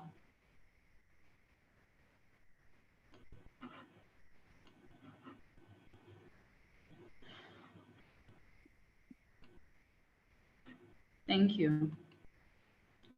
Okay, moving on very quickly. I hope we are engaging with one another. Michelle Basson from South Africa. She chose the product management learning track. We have Nabuya Peace from Kampala, Uganda. She chose the data analysis batch B. Hello, data analysis batch B. Let's connect. That is Meadi Sege. I think that should be South Africa, if I'm not mistaken. And we have Monica Unjuguna. She is joining us from Kenya, and she chose the data analysis learning track. She loves reading and crocheting. Okay, let me see. Let me just take a few more. We have Dorothy from Ghana. She opted for the data analysis batch B, and she's excited to start this journey. We are equally excited with you, and we hope to see you at the finishing line. Okay, we have, let me see. This is Success. She chose the software development batch B. I hope we're okay. We have Mercy Akukwe from Nigeria. She chose the cybersecurity because she loves to tackle cybercrime and defend vulnerable systems. She loves traveling and playing chess.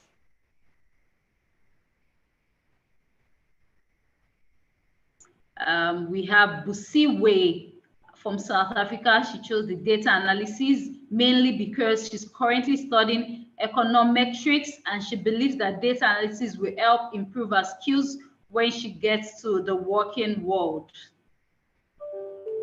We have Ruth from Ghana. She's on the data analysis learning track batch B. We have Adenike Ewatomi Anikan. She's Nigerian from Ogun State, and her learning track is product management. Okay, I think, oh yeah, let me read one more comment and that would be it. We have Bonavita from Kenya. She chose cybersecurity because she has realized this is where she is meant to be, sort of like a calling. That's exciting to see. Jamila, please can you mute yourself, please?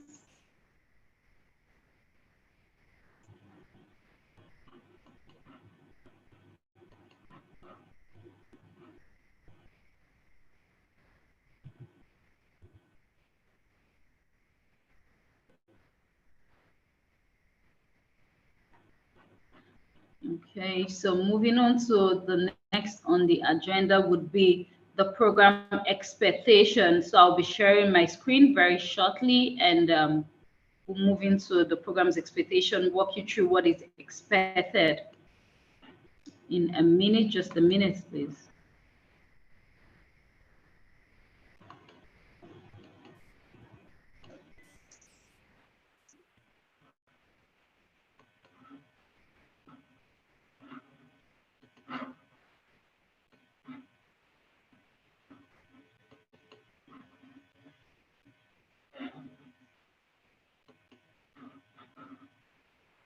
let me know if you can see my screen, please.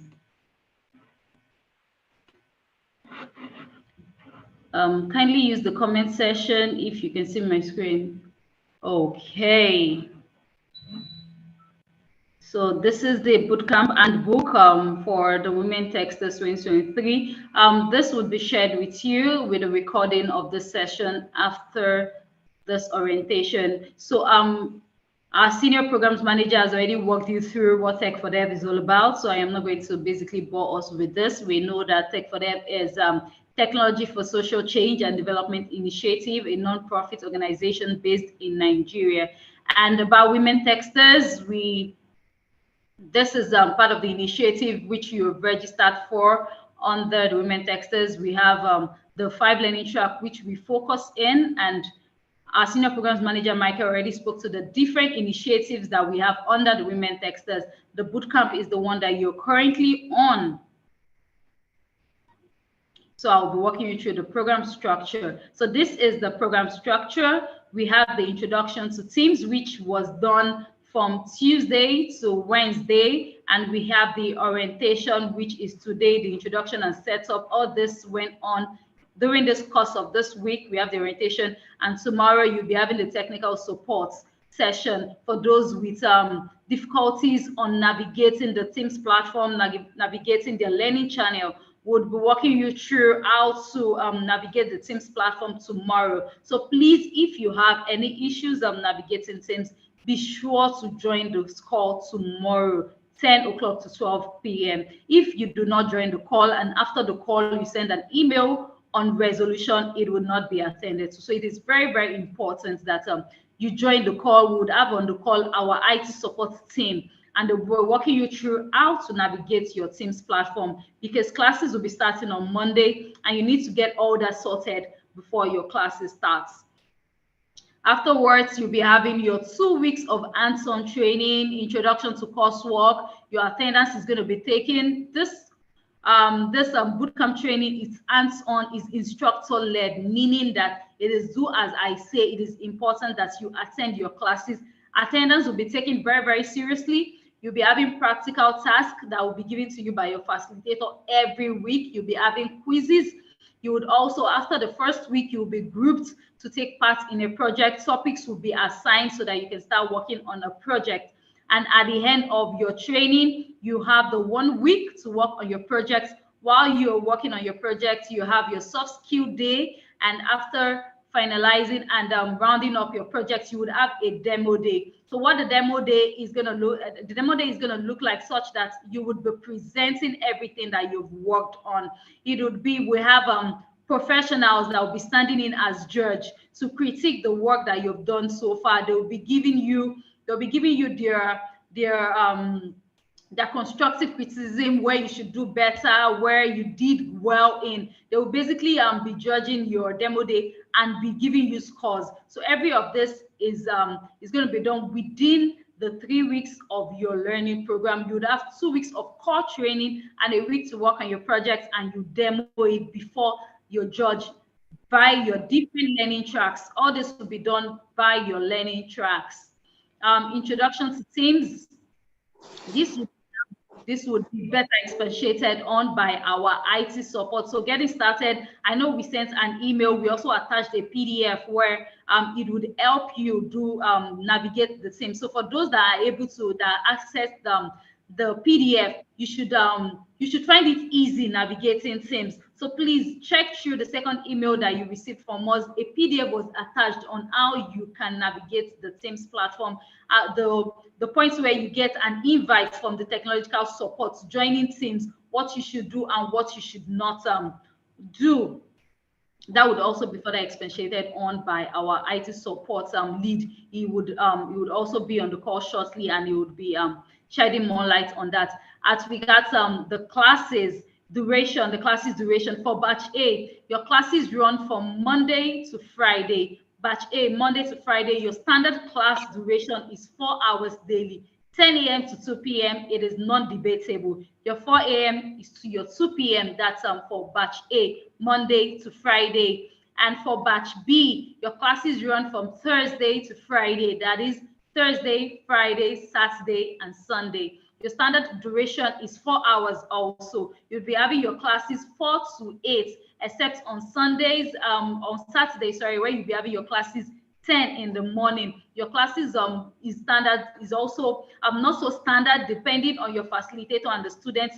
For batch B, the facilitator would usually run a poll to get the most convenient time, because we understand that, oh, you're working and you're trying to also better upskill yourself and for more economical gain. So please, it is very, very important. Batch A is standard, Monday to Friday, 10 to 2 p.m., non-debatable. While batch B, your classes is kind of flexible, but it runs from Thursday to Sunday and is 4 hours daily. Preparing for class. This is actually very, very important. The bootcamp is a bring your own device, meaning you are required to use your system. At the first stage of the application, if you remember, there was a question that spoke to you having whether you have a functional laptop. That was one of our criteria, and I believe you were selected and you're in this place right now because you mentioned that you have a functional system that you work with. So it is very, very important. You having the Teams app on your phone is for you to get real-time information. The Teams is like WhatsApp, where messages are coming at real time. We don't expect you to be carrying your system around, and messages might be dropped for you that you need to respond to. That is where your phone comes in. You also download the Teams app on your phone, where if you have a message that you need to respond to, you can easily do that on your phone. However, for class delivery, for attending class, it is very, very important that you join in from your system. It is instructor-led. You need to be in class every day. For batch A, Monday to Friday, and for batch B, Thursdays to Sunday. You log into the Teams app on your device. Your facilitator would be creating a meeting invite that you would be joining with at the beginning of the week. So for week 1, a meeting invite has been set up already for that week, and you'll be using the same link to join into class for week 1. And under week 2, your facilitator also will create another link that would run through that you would use to run through your week 2. It is important that on no condition, very, very important, emphasis on no condition should you start the meeting without your facilitator. Your facilitator would start every meeting and start recording. Do not record the class. Always keep your mic muted when you're not speaking to maintain decorum. It is very, very important that we maintain all manner of every manner of being cautious. We need to be cautious. We need to cultivate a good meeting etiquette. This is preparing you for the workplace. You want to join a meeting, you need to be muted, except you're called on. Your mic should always stay muted. You should start inculcating this habit, preparing you for the workplace. You cannot join a meeting with your superiors, or you're starting a meeting and your mic is unmuted. It doesn't actually speak well of your character. It doesn't actually give you a professional outlook. So joining a meeting, ensure that your mic is muted. As soon as you're joining the meeting, look at the microphone icon and be sure that it is muted. Your video also is muted. We don't want where you're not properly suited and your video is mistakenly on. So your video has to be mute. Your video has to be off. Your microphone has to be muted, except your facilitator calls on you, even when you have questions. And even when you have questions, use the reaction button to raise your hand. Your facilitator sees it and would call on you. Call the name you're using as your avatar and request that you unmute yourself. So it is very, very important, so that when your facilitator is speaking, other people joining the call can also listen. It creates creates a good ambience, a quiet environment for learning. So please do not start the meeting without your facilitator doing so. The meeting would, we encourage that you join in the meeting 5 minutes before the call time to settle in, and also to see if you're able to, your mic is working properly, or you have, in case you have connectivity issue, you're sure that you are able to resolve all that before the class starts. Ensure that you have a good internet. Be cautious to other boosters. Ensure that you ask questions. It is very, very important. If there is anything that you do not understand why the facilitator is running you through the module, as soon as the facilitator is done, ask every question that you have. Let the facilitators run you through the module they have for the day. Drop your questions. There's a question and answer icon in your meeting platform. Drop your questions in the chat box or use the question and answer. Raise your hand to call your attention, call your facilitator's attention, and every of your questions would be answered. Then the class conduct, I already said, try to join your meeting 5 minutes before class commences to be sure that your internet is all right, your mic is all right, your video is all right. Try to always join your meetings 5 minutes before the classes commence. Boosters are required to maintain 75% of attendance for graduation. I cannot overemphasize the importance of attendance. It is very, very important. The learning is not self-paced.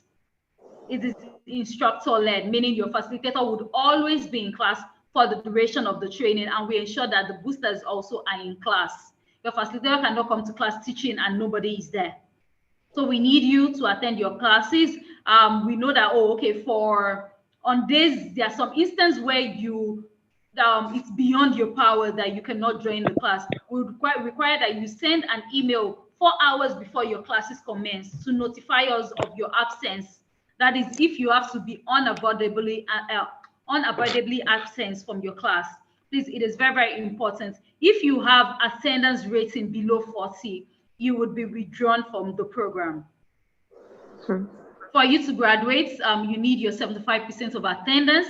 And if you have anything short of 40% in attendance, you would be withdrawn from the program. So it is very, very important. I am really excited to admit you all into the program. And I also expect that the number of people that we are admitting are the same number that, yes, we would be certifying at the end of the day. It is always our pleasure when we have the high number of people that we've admitted. We also have that same number of people finishing. Yes, we know things happen, life happens. You could, for one reason or the other, you might be having some difficulty, but please, let's ensure that we try within our possible best. It is not going to be easy, trust me. It is not going to be easy, but if you have that motivation, you know the reason why you applied in the first place. You want to transition, you want a better life for yourself, you want to upskill. So it is important that you follow it through. You need to be diligent. You need to have that zeal that, oh yes, I have started this, I am going to finish. We've had boosters over time finish from the program. Our flyers, they finish from the program, and even at the cost of them finishing, they get internship.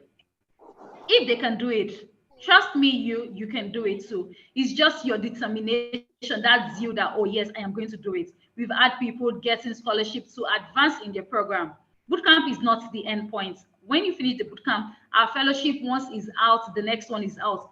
Apply for the fellowship, apply for other advanced programs, basically upscaling yourself. And moving on to the next one, the tools and resources. So for the bootcamp, we'll be making use of the Microsoft Teams, the Microsoft Form, and our email. Please, can we unmute ourselves, please? Thank you. So as a result of our partnership with Microsoft, we use most of Microsoft's apps. So for the Microsoft Teams, we would be using the Microsoft Teams. Please, can we mute ourselves, please?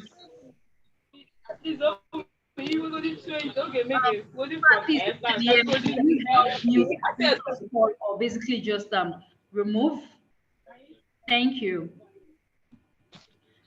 So for under the Microsoft Teams, you would be having your classes and learning delivery. Like I said, for the Microsoft Teams, I would be showing you, the IT team would be showing you what it looks like, what the Microsoft Teams looks like. Under the Microsoft Teams, under your channel, you'll be having your classes. You see for week 1, you would also see for week 2. You'd have your classes and learning there. Your class attendance would be taken while your classes is going on. For group communication, announcements, file and link sharing, it would also be done on your link or your Microsoft Teams.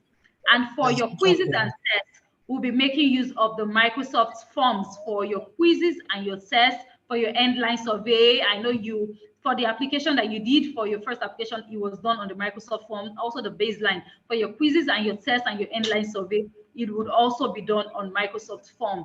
And for formal complaints, for formal communication, raising complaints, you make use of the WT emails. The email that you got from us on the first contact, wtbootcamp@techfordev.com.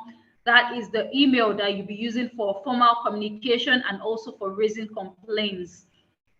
Moving on to the next one, task and assessments. For the quiz test, at the beginning and the end of the training, we require that the boosters take a baseline and endline assessment respectively. We have taken the baseline already. That was the second stage of your application. After every module, boosters will be required to take a compulsory objective-based quizzes test to test their understanding of the concept learned. Quizzes make up an important part of a booster's assessment and grade. An individual practical task. Individual tasks are practical exercises assigned to boosters by their respective facilitator to test hands-on learning of topics and module. So you'll be having practical tasks that will be given to you by your facilitator. And at the end of the training, you would have a test also that you would be doing. Then mini projects. You will be having a group mini project that will be assigned to groups of boosters in the same learning track. So after your training,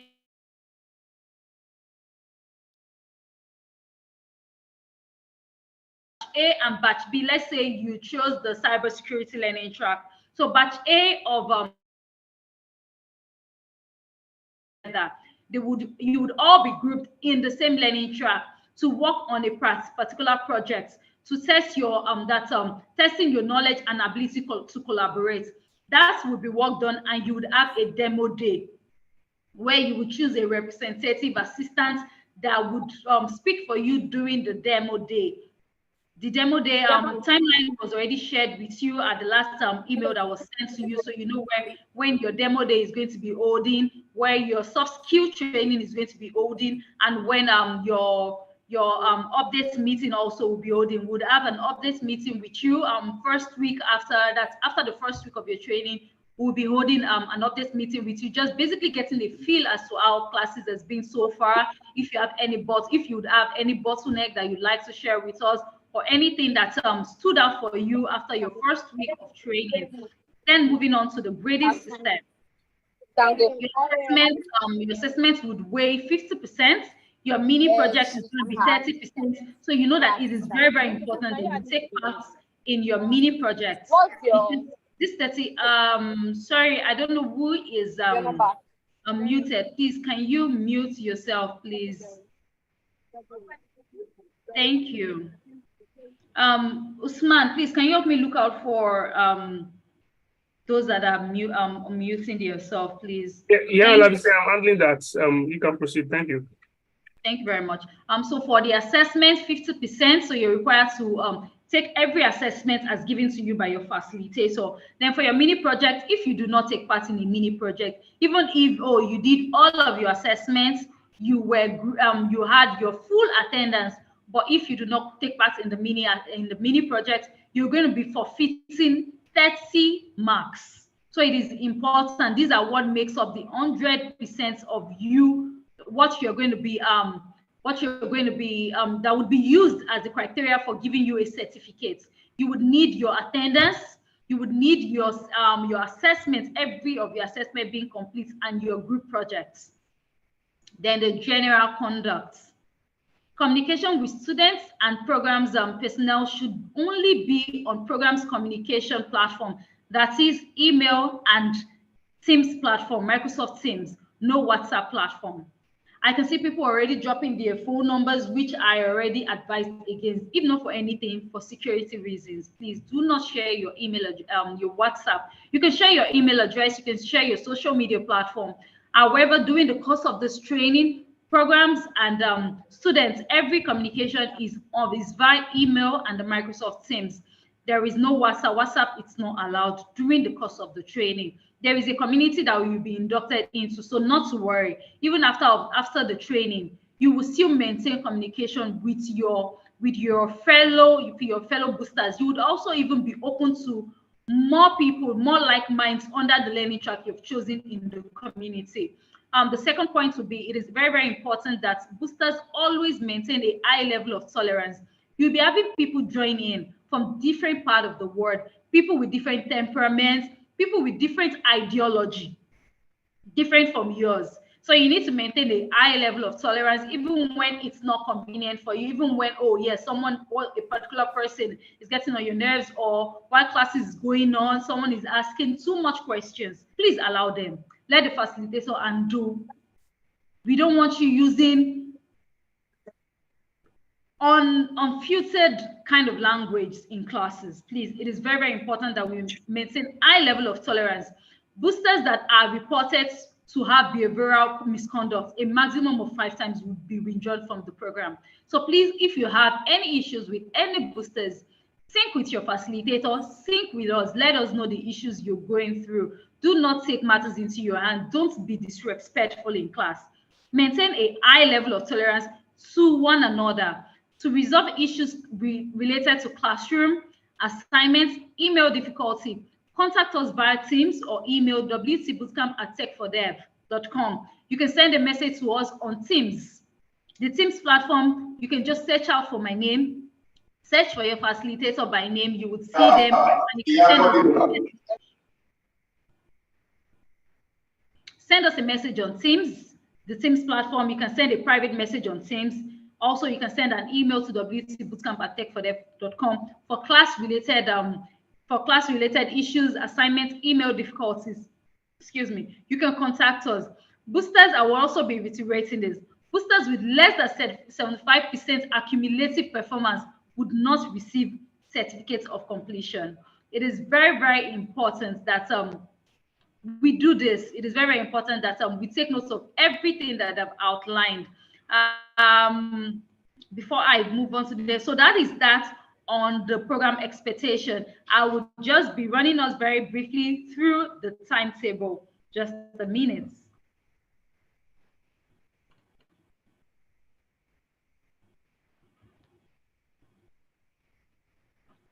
Okay, just give me a minute, please. If you have any questions as regards the program expectation, please do let me know. So for the program's timetable, like I said, your weekly activities is Monday, Tuesday, Wednesday, Thursday, Friday. That's for your classes. Your classes will be 10 a.m. to 2 p.m. West African time. 10 a.m., 2 p.m. to 2 p.m. West African time. For the first class, you have the introduction into your learning track that you've chosen. The next day, you do a revision of what was taught previously. The next hour, your facilitator will be walking you through the module for the day, question and answer. Of course, there will be break. We know that, yes, keeping you 4-hour stretch can actually be a lot. So there will be breaks in between. Then you come back to class, random students work review. Your facilitator can just pick a student to walk you through everything that has been done so far, just basically to gauge what is being taught. Then you have your general announcement. This will be done Monday to Friday for the course of the classes. We have the weekend activities that will be done 4 to 8 p.m. for Saturday, 10 to 2 p.m. For Sunday, 2 to 4 to 8 p.m. also, depending on your facilitator anyways. And this is the timeline. You already had these additions to teams. People have been added from the 18th, that's from Tuesday to Wednesday, adding you to your classes in time for your classes to start on Monday, the 24th. That's for batch A. And on the 27th, which is on a Thursday, batch B would be starting out their class. And the orientation, which is a day orientation where would be walking you through what is expected of you, what we're doing today, and we expect that at the end, you already know what success means in this training. You already know how the knowledge gained would contribute meaningfully to the society. The next day, you'd be having your technical support session, which is on the 21st, Friday, tomorrow, where we'll have our IT support walking you through navigating Teams seamlessly, how you're able to access the Teams platform in time for your classes on Monday and on Thursday. That's for batch A and for batch B respectively. Then your core training, which will be starting on Monday. Like I said, your classes will be running from the 24th to 4th of August, 24th of July to 4th of August. That's for batch A, the 2 weeks class. And for batch B, your classes will be starting from the 27th of July till the 6th of August, which is on a Sunday. That's when you'll be having your class. Then you would be having your group work. You'll be finalizing your group work this particular week, the 7th to 13th of August. And you'll be having your soft skill training on the 14th of August. The soft skill training is preparing you for the workplace. This would be happening on the 14th. Plus, it's very important that we note this date. Emails will be sent before this particular date to send you a meeting link so that you can join in time for the soft skill. The demo day also will be held on the 16th of August. This will be done by your learning track. You would have, say, cybersecurity, they could be having theirs 12 o'clock, but everything will be done on the same day, your demo day, where you have judges on ground that would be listening to you showcasing the prototype solution of your of the presentation that you've done. Then we'll be having your graduation and a closeout ceremony on the 25th of August. So all this timeline, I am looking out to receiving everyone from this beginning where we're having orientation. I want to see majority of you all doing the graduation on the 25th of August. Okay, I think that's about it for the program expectation, and also for the timetable. I would still be coming back to also mention some key factors as this orientation goes on. Moving on to the next on the agenda would be the introduction. The introductors meet the faculty, the introduction to the learning track, and the technical skill. This will be taken by our instructional design lead, Kolawole Jolayemi. He's going to be walking you through meeting the faculty, introducing you to the learning track and the technical skill. Good morning, Kolawole. How are you doing today? Oh, Labisi, good morning. Hi, Kolawole. How are you doing? So good to see you. Very well. Just confirm, can you hear me clearly? Yeah, maybe you can be a little bit audible. It's not so clear, but it can be better. How about now? Not so much. Is it any better? Can you increase your volume a bit? So I'm sure. Okay, so good morning again. Can you hear me? Yes, can hear you now. Right. Thank you very much for the privilege to speak with you again for the Bootcamp Cohort 2.7. I will be running you through yes, I can see. If you can hear me, can you just respond on the chat section with yes, good morning, just a hello, hi, just to be sure that yes, I am able to communicate with you. All right, thank you so much for the responses. Thank you. Okay, so I'll be sharing my screen just to run you through what to expect using the curriculum that you'll be getting access to for the program. So give me a moment, please.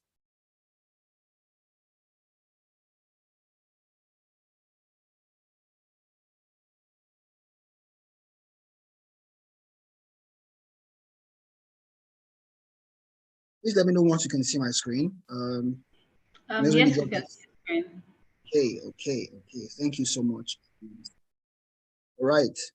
So I'll be running you through what to expect for each learning track of the bootcamp. And then I'll just be mentioning the names of the possible facilitators that you'll be meeting in any of the batches. And that will just help you guide your expectation. And then, of course, when you get to meet them, they'll get to give you more introduction as to who they are, what they normally do aside the training delivery, maybe even projects they've worked on. I will then explore you to want to do. So we're starting with the first learning track on my list here, which is product design. And like Olabisi had mentioned earlier, the delivery is 2 weeks of training and then 1 week where you get to work on your mini project. Now, the idea behind this is while you are having classes, you will be exposed to assessments and a bit of coursework that ensures that whatever you're learning theoretically, you're able to apply them practically as well, right? And so over the course of the first week on the product design track, you'll first be introduced to the concept of UX. Now, a lot of us hear the word UI, UX, but what these things really stand for is user interfaces and then user experience. Most times, people that call themselves product designers focus more on the UI, which is just how it looks, and they are not concerned about how it feels. And these are things that you get to be introduced to as to what exactly it is to look out for as a designer who is working on a product. And then you also introduce the possible career pathways that are available under product design. And you'll be introduced to what design is, you'll be introduced to what art is, and then you'll also be introduced to the product development lifecycle, understanding where you come into play in that whole process. Then we also be introduced to the idea of conducting user research, how do you conduct interviews, how then you do product tests and things around that.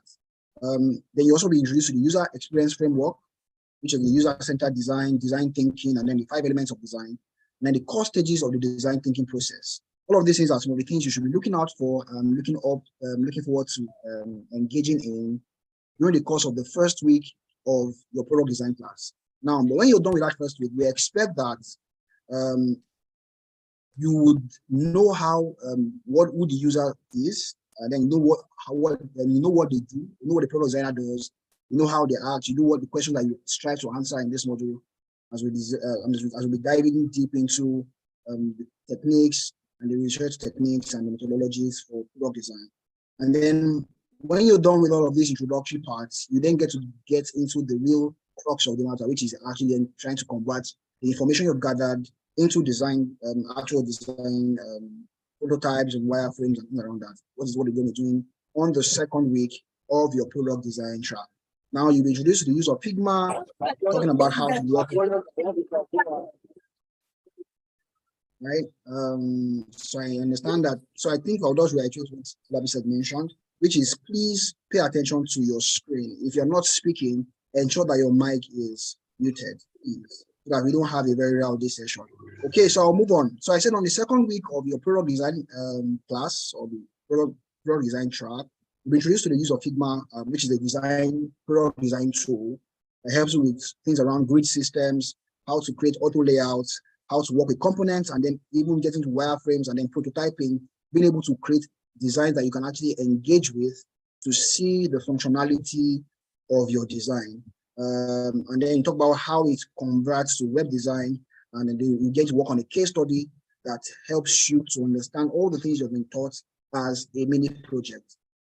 So yes, those are the things to expect for the people that are in product design. So if you're on the call, on the team, on the Zoom meeting, and you're in product design, you can also maybe put a yay, or hello, or hi, something else just to identify those are in product design that are on the Zoom call. So if you're in product design and you can hear me, and you can access the chat section, you can also put a yay, a hi, a hey, just to recognize you while we move on to the next track. Right, so I see that our product designers on the Zoom call. Okay, I've seen 1, 2. Okay. Well done. So I'm sure you are excited about what to expect. So you're going to be engaged with either of Amida Mohammed or Adebayo, and any of these two guys are amazing people when it comes to the subject matter of product design. I'm sure you're going to have a very, very interesting time. So I look forward to you guys coming out of this 3 weeks as people who have gained the requisite knowledge to propel a career as product designers. So I'll move on to the next learning track, that is product management. Now I mentioned as well that on this track, we also have 2 facilitators who would be one for each of the batches, which is weekday and weekend batch. And we have Divine, who is going to be handling the weekend batches, and also have Theodora Ishola, who will be handling the weekday batches. Amazing people who have worked with us with several cohorts. And of course, the fact that they are still on the program is a testament to the quality of work that they do. So be rest assured that you have quality people giving you quality content. All right. So that said, what to expect from the product management track, right? For the first week of the product management track, you'll be introduced to product management, the skills and the role that are present within that ecosystem. Then you also be introduced to the technology basics for product management. You also be introduced to different stages of the product development lifecycle. Also, you've introduced to the agile product management framework, as well as defining the user and then the customer research. And then, of course, lastly, you get to talk about the tools that you get to use for product management. So these are some of the things you should be looking out for or looking forward to during the course of your product management class for the first week. And by the second week, you then get into creating outputs as a product manager, things around creating a product vision, creating a strategy map and a strategy, creating a product strategy, and creating a roadmap. Also, you get to talk about how to prioritize tasks on a project, right? So just understanding what is the most important thing to do on this project, what are the things we need to, we can still take time off to work on later, and things around that. Also, how to gather requirements, planning, and then usability testing, how to conduct a usability test, and things around that. So the things you also be learning during the course of the second week. Things around understanding what a MRD is, which is a market, what's the word? A market requirement document and a product requirement document. MRD, I think I'm sure I'm not mixing these things up. But you get to understand what exactly these things are and what are the differences between this and that. And then at what stage do we get to request for a product requirement document, and at what stage do we request for a MRD? Things around that. Then by the fourth lesson of the second week, we also talk about how to manage and work with cross-functional teams, right? So how do you ensure that every component of the teams working on a project are fitting perfectly into the concept or into the product that you're working on? And then you get to also understand what the first 90 days looks like in the life of a product manager, right? Just give me a moment, I need to move. Right. First, understand what the first 90 days looks like in the life of a product manager. And then, of course, you get to work on a case study that practicalizes some things that you've learned over the last 2 weeks. All right. So it's similarly, I would like to get feedback from those who are on the call that are able to access the chat section, even both on Zoom and on YouTube. Just let me just recognize you guys. A yay, a hi, just hello, yes, I'm looking forward to an amazing time. Just things to let me know that you're on the call as well. Yeah, I can see responses coming in. Keep them coming in, Awesome. All right. So I'm moving on to the next learning track quickly.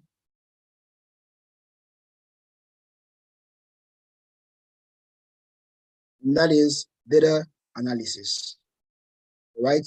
Data analysis. Now, on this learning track, you'll be exposed to the concept of data science as a whole, making you understand that data science is an umbrella term that has a breakdown of other sub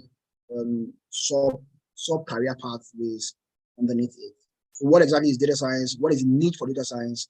The type of data science jobs, understanding what who a data analyst is, who a machine learning expert is, who a data scientist is, who a data engineer is, and things around that. Just being able to differentiate clearly what these roles are and then where you fall into.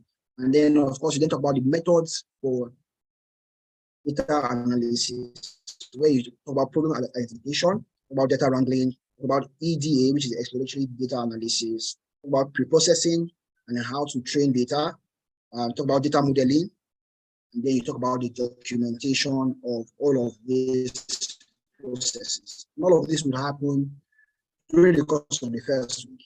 These are very intensive, but yet interesting and very clear concepts that you'll be exposed to during the course of the first week of your data analysis class. And then by the second week, you get to then get your hands very dirty by doing more about creating the dashboards and working with visualization tools, which is like Power BI for data preparation. So these are the things you should really take note of. Analysis learning track, right? So for those that I know we have a lot of them on the course, so I don't have to ask too much.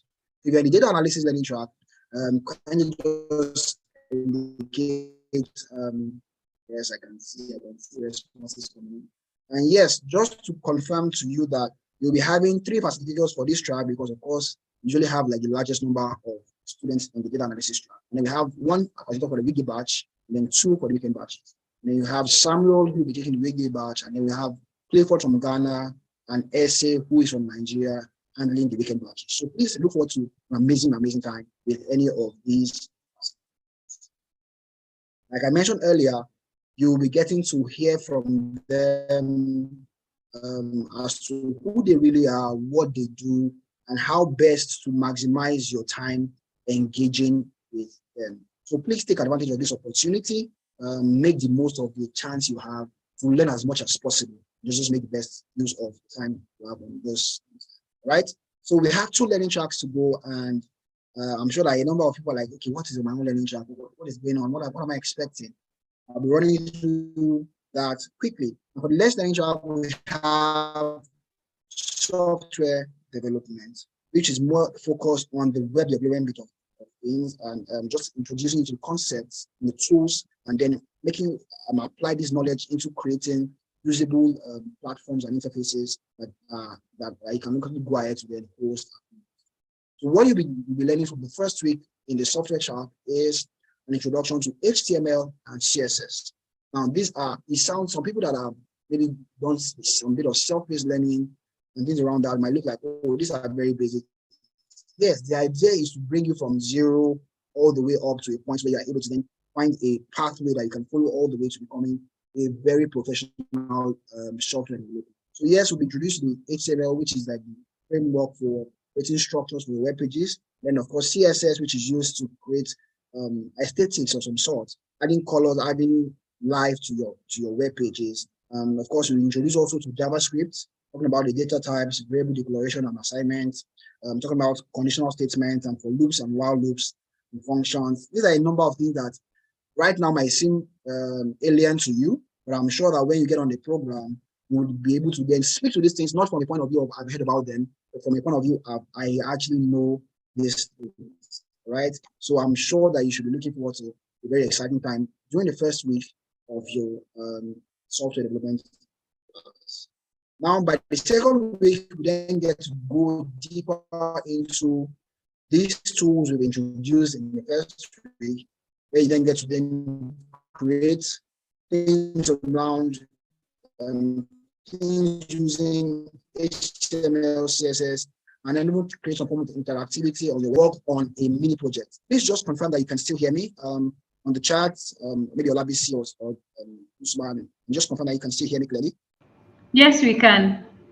Hi, Kola. Yes, very well. Did you hear me? All right. Hi, Usman. Just to confirm again, can you hear me? Yes, we can hear you. Please, can you unmute? Can you mute yourself, please, so that we don't have to do this over and over, please. Ola Diron. Go ahead, Kola, please. All right. Okay. Thank you very much, Olabisi. So I mentioned earlier that for the software, okay, I've not mentioned that. For the software track, you have 2 amazing facilitators. We have Abba, and then we also have Prince, 2 amazing people who will be taking up both the weekly and weekend batches of the software development track. So, like I normally would do, I would like to just get feedback from those who are signed up for the software track on the chat section. I want to just see some comments and it's fine with your learning track. Just a yay, a hey, I look forward to a very amazing time. Things around that on the chat section. Okay, so do we have software guys? Okay, I've seen one person. So keep them coming in, keep them coming in. Just to be sure that I'm carrying everybody along. Okay, I can see the awesome. Thank you very much for the feedback. So of course, last but of course not the least on the list of learning tracks is the cybersecurity learning track.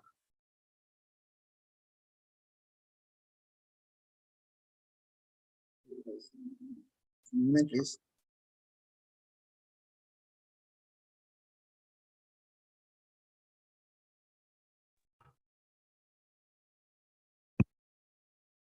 Right.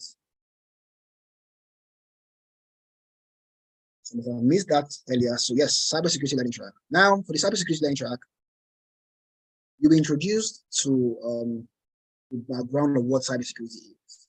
During the course of the first week, you'll be introduced to the vocabulary and acronyms. So it might be anything like CIA. Someone trying to speak to me?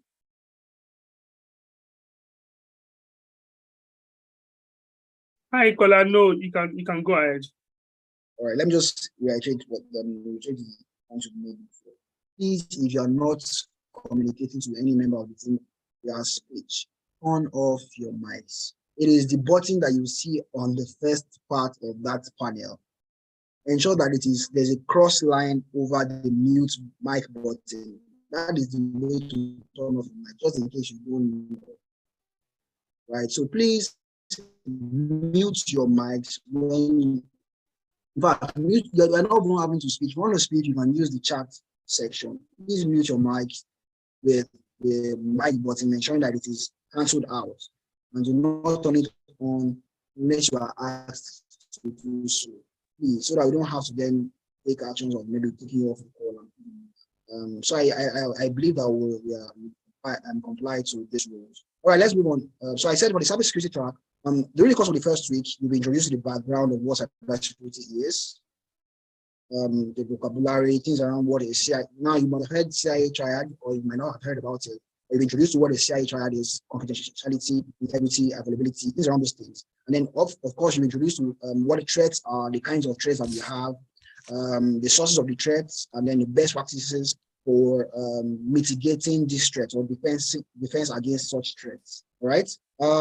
Of course, then also be introduced to vulnerability testing and attacks in cybersecurity, how to classify vulnerability, and then how to manage these things, and then the causes of vulnerability. So basically, you're going to be analyzing systems, working through how to penetrate some minor systems, how to avoid people penetrating some minor systems, things around that. We'll also be introduced to frameworks within cybersecurity and the compliances that are there as well. Then by the second week, we get deeper into what we call network security. We get into network security threats and the solutions. We also talk about risk management and then organizational security. Like I mentioned earlier, you get to talk about penetration testing and assessment for vulnerability, how to then mitigate this. You'll be introduced to operating systems like Linux, browsers, to ensure that you're able to use the very best tools for your cybersecurity operations. All right. So please do this thing, and I'm sure that you're also looking for an amazing time. I would like to thank those who is.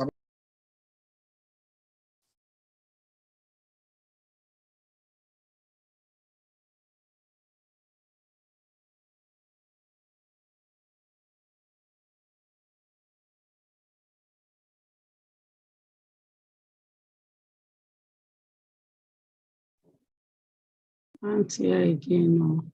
Hi, Kona, can you hear us? All right. Martha, please. Can you hear me now? Yourself. Yes, we can hear you. Hi, can you hear me now? Right. So I yes, think my network was chipped off for a bit, but I'm back now. Thank you so much. So I was just wrapping up with the cybersecurity track, and I mentioned I'd be meeting either of Mesikisilu or David Kangara, both of which are from Kenya, and they are very, very excited and looking forward to meeting you as well. So it's been a very interesting time talking to you and introducing you to the learning tracks and what to expect. Olabisi already mentioned things around your grading system, as well as the rules that apply to graduating from the bootcamp. So please take note of these things and put them and take them to heart and work with these things. And I'm sure you're going to have the very best of experience during the course of the Women Techsters Bootcamp Cohort 2.7. I wish you the very best of luck and have a wonderful, wonderful experience throughout this timeline. All right, thank you very much for having me, Olabisi. Over to you.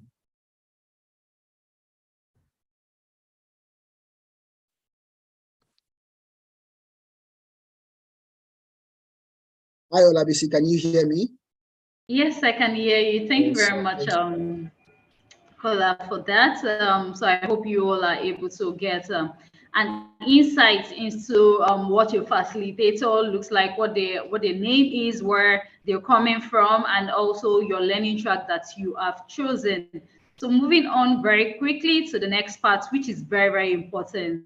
I'm sure she's going to reiterate some of the things that we're already mentioning, some key important facts that's going to make or mar you in the workplace. I'm going to be introducing our very dear placement lead. Her name is Ojonoka. She is going to be walking you through introduction into the soft skill training curriculum.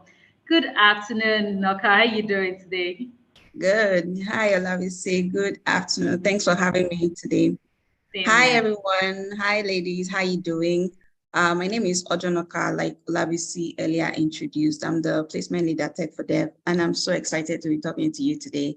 I had an agenda, but before I dive into my agenda, I just want to start from, feedback, giving you feedback based on the experience I've had on this call today. I mean, 1,000,001 times we've had to ask you to mute your mic, to turn off your videos, all of these little things that it looks as if it's small, but it's such a big deal if you're going into the job market. And based on my experience, I know that a lot of you would want to work remotely. Yes, you want to work remotely. If we ask you now, what kind of job opportunities do you want? You say remote, I want to work from my house. But is this how you're going to be working remotely? You want to be working in your house, you want to be on a meeting with your team leads or your superiors, or even just your regular colleagues, right? And there's noise in your background, you didn't know your video is on, you're eating, you're just walking around. I've seen some of you turning on your video. Don't do that. Please don't do that. We're telling you now because, for this call, there's no consequence, but just think about if you're making this kind of mistake in your office, at work, what would be the implication? So please be very, very conscious of these things. If you're getting on a virtual call and you're not supposed to turn on your video or you're not supposed to unmute your mic, that should be the first thing you do when you join the call. Make sure your video is off. Make sure your microphone is muted. Then if you're asked to speak, you can unmute or even use the comment section. So again, we're making all these mistakes now. It's okay, but you cannot take it into the workplace, okay? Which brings me into what I have for you today. So like Olabisi had earlier mentioned, on this program, on this very, very interesting program, you're going to be on the bootcamp, we're going to have a soft skill bit of things. It's just going to be one day, but we are promising that it's going to be worth your time. So what we have for you for the bootcamp soft skills training session is a session on CV, resume, and cover letter writing, right? This is so important because even from our desk, even from our table, we've seen CVs that we could not even send to job partners, even though they were qualified, but they were not selling themselves properly. Talents were not selling themselves properly. For example, we have people who, where we'll tell them that, look, we have this opportunity, sending your CVs. You see so many dramatic CVs. Some people will just forward their CV, nobody in the email, there's no title of email, nobody even knows what you're applying for. HR people don't have the time to now start going through your CV to see what your qualifications are before they figure what role they should place you in, right? These are little mistakes that are possibly why you're not getting callbacks from recruiters, okay? Also, little things like how to save your CV. You have a great CV, but you named it as CV or you named it as resume. These are little mistakes that will not even give you an interview. Will not give you an opportunity for an interview, right? So we want to focus on this on your soft skills class on the 14th. Yes, it's going to be on the 14th of next month. So I want to really encourage you that you plan for that time, come with your notepads to take notes and understand what your CV should look like. We're not going to be dumping a template, a CV template, or we're going to be teaching you so that you would know if your CV looks good or it doesn't. Then when you come with your CV, you can also cross out some things, you know what to take out, what to include, you know what is missing on your CV. And irrespective of your level of experience, whether you're just fresh out of school or you've already had some work experience, we're going to be walking you through how you can effectively communicate your skills, effectively sell yourself so you can land an interview. At least when you land an interview, then you can get a job and then you can excel in your career. Okay, so like I mentioned, it's just going to be one day, but I want to really encourage you. I want to emphasize this as much as possible, right? Take the time between now and the 14th when we're going to have that soft skills training session, right? Take the time to go online, go on LinkedIn, go on Indeed, go to all the job platforms that you're familiar with and search out your dream job. If you're looking to have your next job as maybe a penetration tester or an intern, a software developer intern, whatever it is, right? Look out what those job descriptions say. What kind of technical skills are employers looking for? And what kind of soft skills are employers looking for? When you do this analysis, right, you will be able to tell yourself the truth if you're getting yourself ready for those jobs. So if it's technical skills, again, this bootcamp is not exhaustive. We can't teach you everything. So you have to take the responsibility that within this time, you can also go on YouTube, use Google, search out some of these soft skills, technical skills, look for how you can learn about them. If they're free resources, take advantage of them and make sure you're properly prepared for the job place. That is, if you're not already working. And if you already have a job, look for the soft skills that are relevant in your area of expertise. If your soft skills, if your job requires you to have great personal skills, how can you make it work? If your soft skills in your job requires you to have great communication, maybe written communication, maybe you are going to be writing a lot of memos or emails, how can you improve yourself? You will not learn all of these things just in this 3 weeks bootcamp, right? So you need to take responsibility, look out for things that will help you excel in your dream job and start positioning yourself to get skilled in them, okay? So I promise not to take so much time in this session, but great, I'm seeing your feedback. Yes, it's like a cheat code. It's like an expo for you. You already know what jobs are looking out for, but you're not ready to go into the job market. The best thing to do is to prepare yourself for it, okay? And I also want to encourage you. I know that a lot of people want remote work. Don't be rigid, especially if you're new in the job market. Like our guest speaker said earlier, try to put yourself out there, offer your services, freelancing, volunteering is a way to get yourself out there. You might not get your dream job in your first offer. In fact, in the first year, it might not happen. I know tech is very glamorous. We have a lot of testimonials online. People are encouraging us to get into tech. Yes, tech can help you buy your first house, can help you buy your first car, yes, but the journey is also important. So I just want to encourage you to get ready, just to manage your expectations. You might not get that job that will pay you lots of money, in your first 3 months or first 6 months, but you need to equip yourself. Make sure that you're getting all the requisite technical and non-technical skills that will help you stand out. Because believe me, you're not the only one trying to get in tech. There's a lot of people, even people that are doing self-paced learning. Different people are trying to get into this space, right? But how would you stand out? That's what you should be thinking about. How would you stand out? So yes, we're going to help you stand out in your CV next month, but you have the responsibility to also look out for other in-demand soft skills that your career will require, and then start positioning yourself. Do some self-study to get yourself better in those things. Okay. Yeah. So we're excited. We're excited. We can't wait to see you in the soft skills training class on the 14th. We're happy to be doing this with you. I'm so proud of you guys. Please, if you're not on social media, if you're not active on social media, especially LinkedIn, that's the professional social media platform, please get active, sign up on LinkedIn, follow relevant people in your field, post relevant content, post your progress, tag Tech for Dev, tag any of us, right? We'll be happy to, share your journey. You will make yourself visible. We will always remember you if there are opportunities, and that's just how it works, right?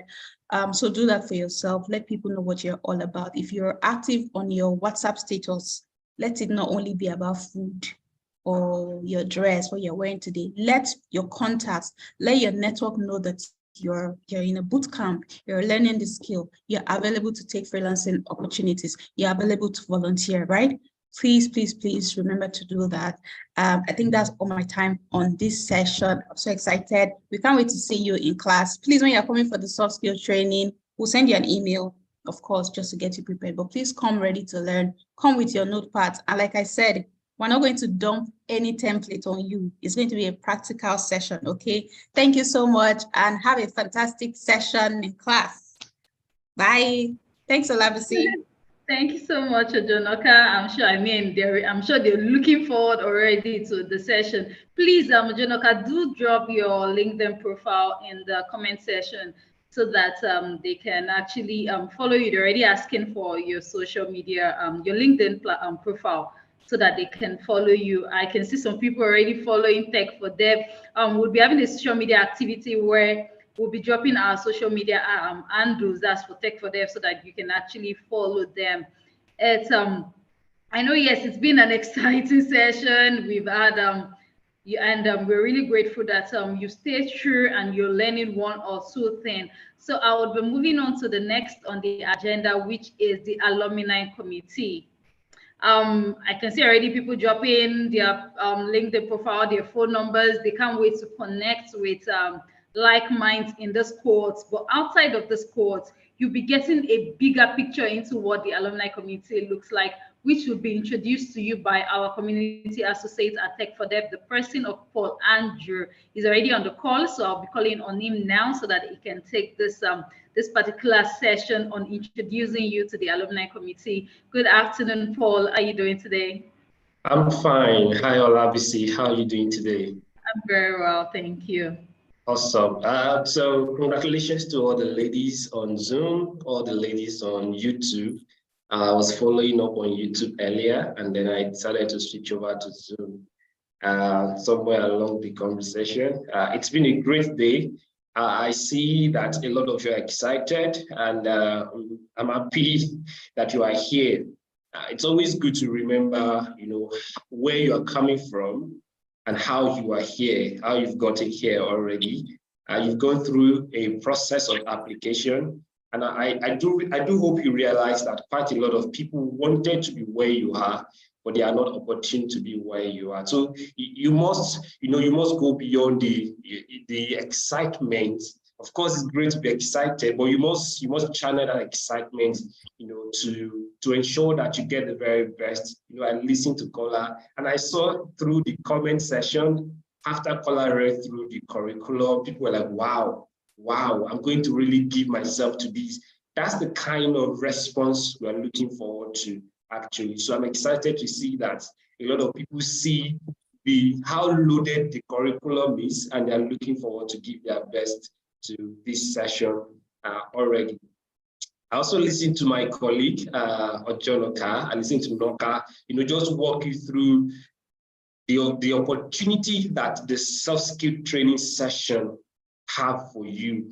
And I like the way she came in. She spoke about, very important things. Those are part of the soft skills that you need to have, in the workplace. While you are with your colleagues or maybe with Tech for Dev, you might have the opportunity to do certain things and not get maybe a negative consequence per se. But out there in the workspace, the rules are the rules, and people expect that you already know this. So it's good that we are here and we are learning. All right. So my name is Paul Andrew. That's my name. I manage Tech for Dev community. I'm representing the team of the community management, and this is just to introduce you to another component of Tech for Dev as a whole. So let me tell you this: when you think of Tech for Dev, think about an organization that is looking forward, that is creating a platform for young women across Africa to thrive. Don't think about Tech for Dev as a place where you just want to learn a program. You will be wrong, and I doubt if you'll be able to make the best of the learning opportunity. So for us, learning is a continual thing, and that is why we have a community, to ensure that even when you are done with your technical training, you continue to have access to the platform where you continue to have some form of guided learning. Yes, emphasis on the word guided learning. So Loka spoke about soft skill training and talked to you about CV review sessions on the community. So that's a way of Tech for Dev trying to introduce you to the learnings that you need to thrive in the workplace. For us, we don't just want to train you. We believe that a 3-week training or a 2-week training with a 1-week project essentially is just there to kickstart your career. So we believe that you need to learn more, and that is what the community will be bringing in for you. So let me quickly run through my slide and just show you, just give you like an insight of what the community, will be all about. Just give me a minute. Okay, to get my slide up.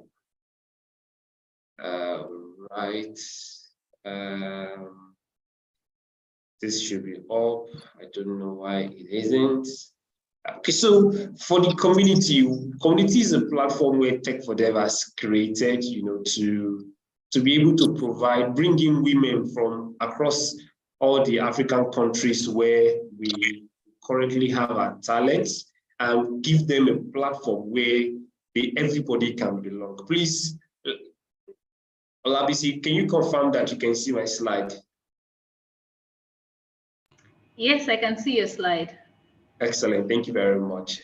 So as you think of Tech for Dev, think of us as that platform where you have this opportunity. You bring a community of women through programs where you are able to connect with people of like minds. Olabisi mentioned earlier that when you are done with the program, if you successfully complete the program, you have access to a community.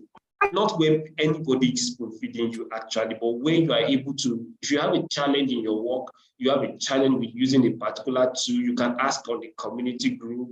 You also have access to job opportunities being shared. It's not a place where people will just say, hey, hello Taiwo, hello Be, hello Yemisi, hello Shala, hello Amaka, take this job. No, that's not what the community is about. The community is a platform where you can grow, where you have an idea, you can collaborate, and you can connect, and just have all as many as possible learning resources for you to pursue your tech career. So this is just like a summary of what we do on Tech for Dev community. So hi Paul, can you hear me? Please, can you put it in presentation mode? I think some people can't see it clearly. Okay, I think it's on presentation mode here. Are you able to see clearly here? Yeah, I can actually see it clearly from my hand. Oh, it's fine now. Okay, okay. So what are we looking forward to? What should you be looking forward to about the community? Think about the platform where you have the opportunity to continue to upskill on your soft skills. So yes, Loka talked about CV session, but how about sessions that will talk about, acing your technical assessment? How about sessions that we even continue to give you more insight, so general CV review, but how about a CV review that will focus on product designers, a CV review that will focus on cybersecurity analysts? How about a session that will focus on, designing your portfolio as a cybersecurity engineer or as a cybersecurity analyst? So think about many other soft skills opportunities that you can access. I mean, if you successfully complete the program and you have the opportunity to be added to the community platform.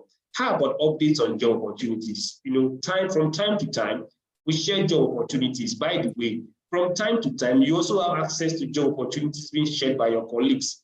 Again, the Tech for Dev community platform is not a place where you are spoon-fed. Rather, it's a place where you contribute your quota to your growth and to the growth of others who are around you. So you may find one job on LinkedIn, somebody finds another job on, on Twitter, someone else finds another job on another platform, maybe a website of, InterSwitch or Soft Alliance or anywhere at all, and they share on the platform. So you have access to a variety of opportunities. By the way, if you come to the community and you don't post, nobody posts, you're not going to get any value for it.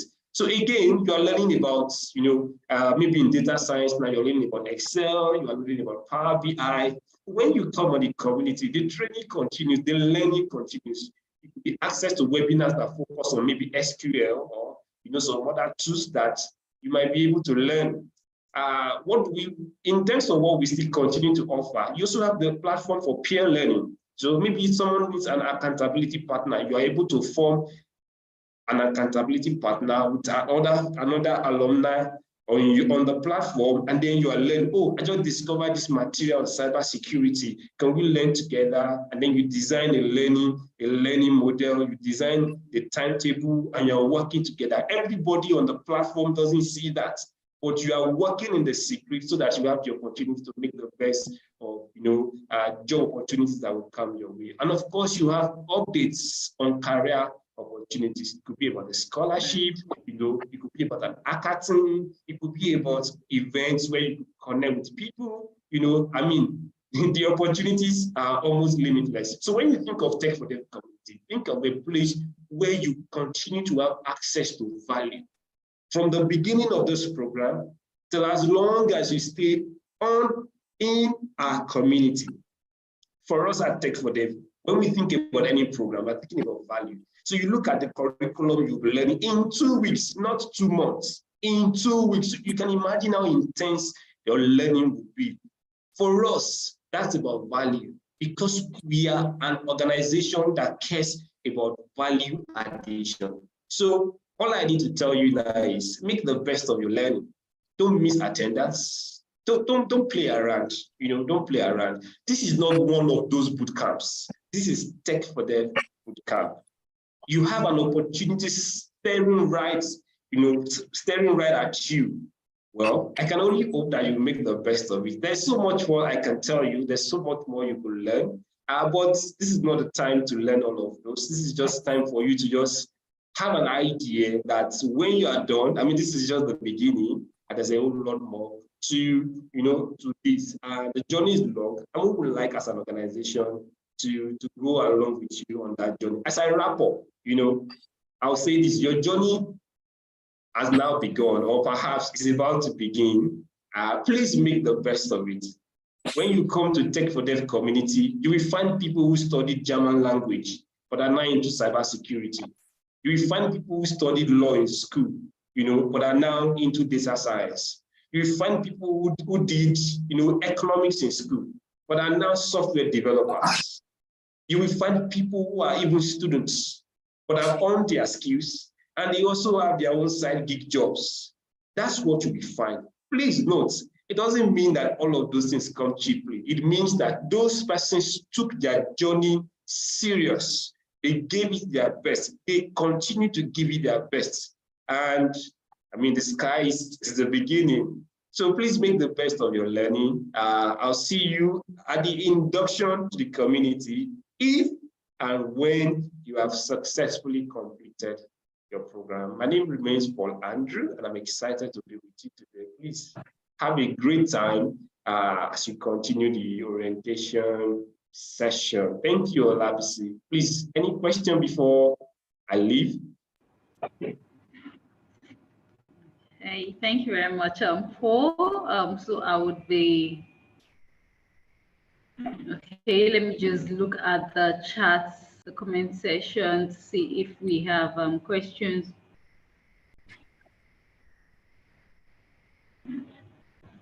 Okay, let me look at the YouTube session. Oh.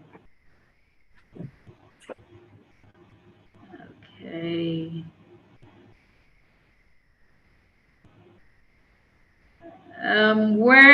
Someone is asking that where is the community hosted? Okay, don't worry. I will just give you an answer straight up, but you just complete the program first and you find out where the community is hosted.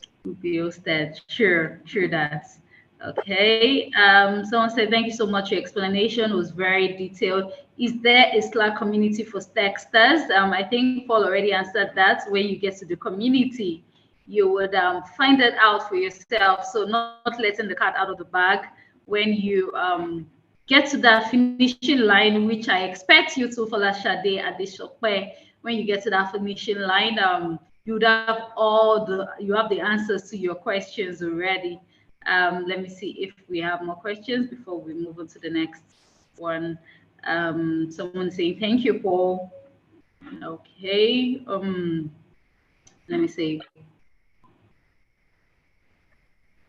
Okay, Jessica, the entirety of this orientation has been truly eye-opening. I mean, we're so glad that you're enjoying the orientation, and it's been very insightful for you.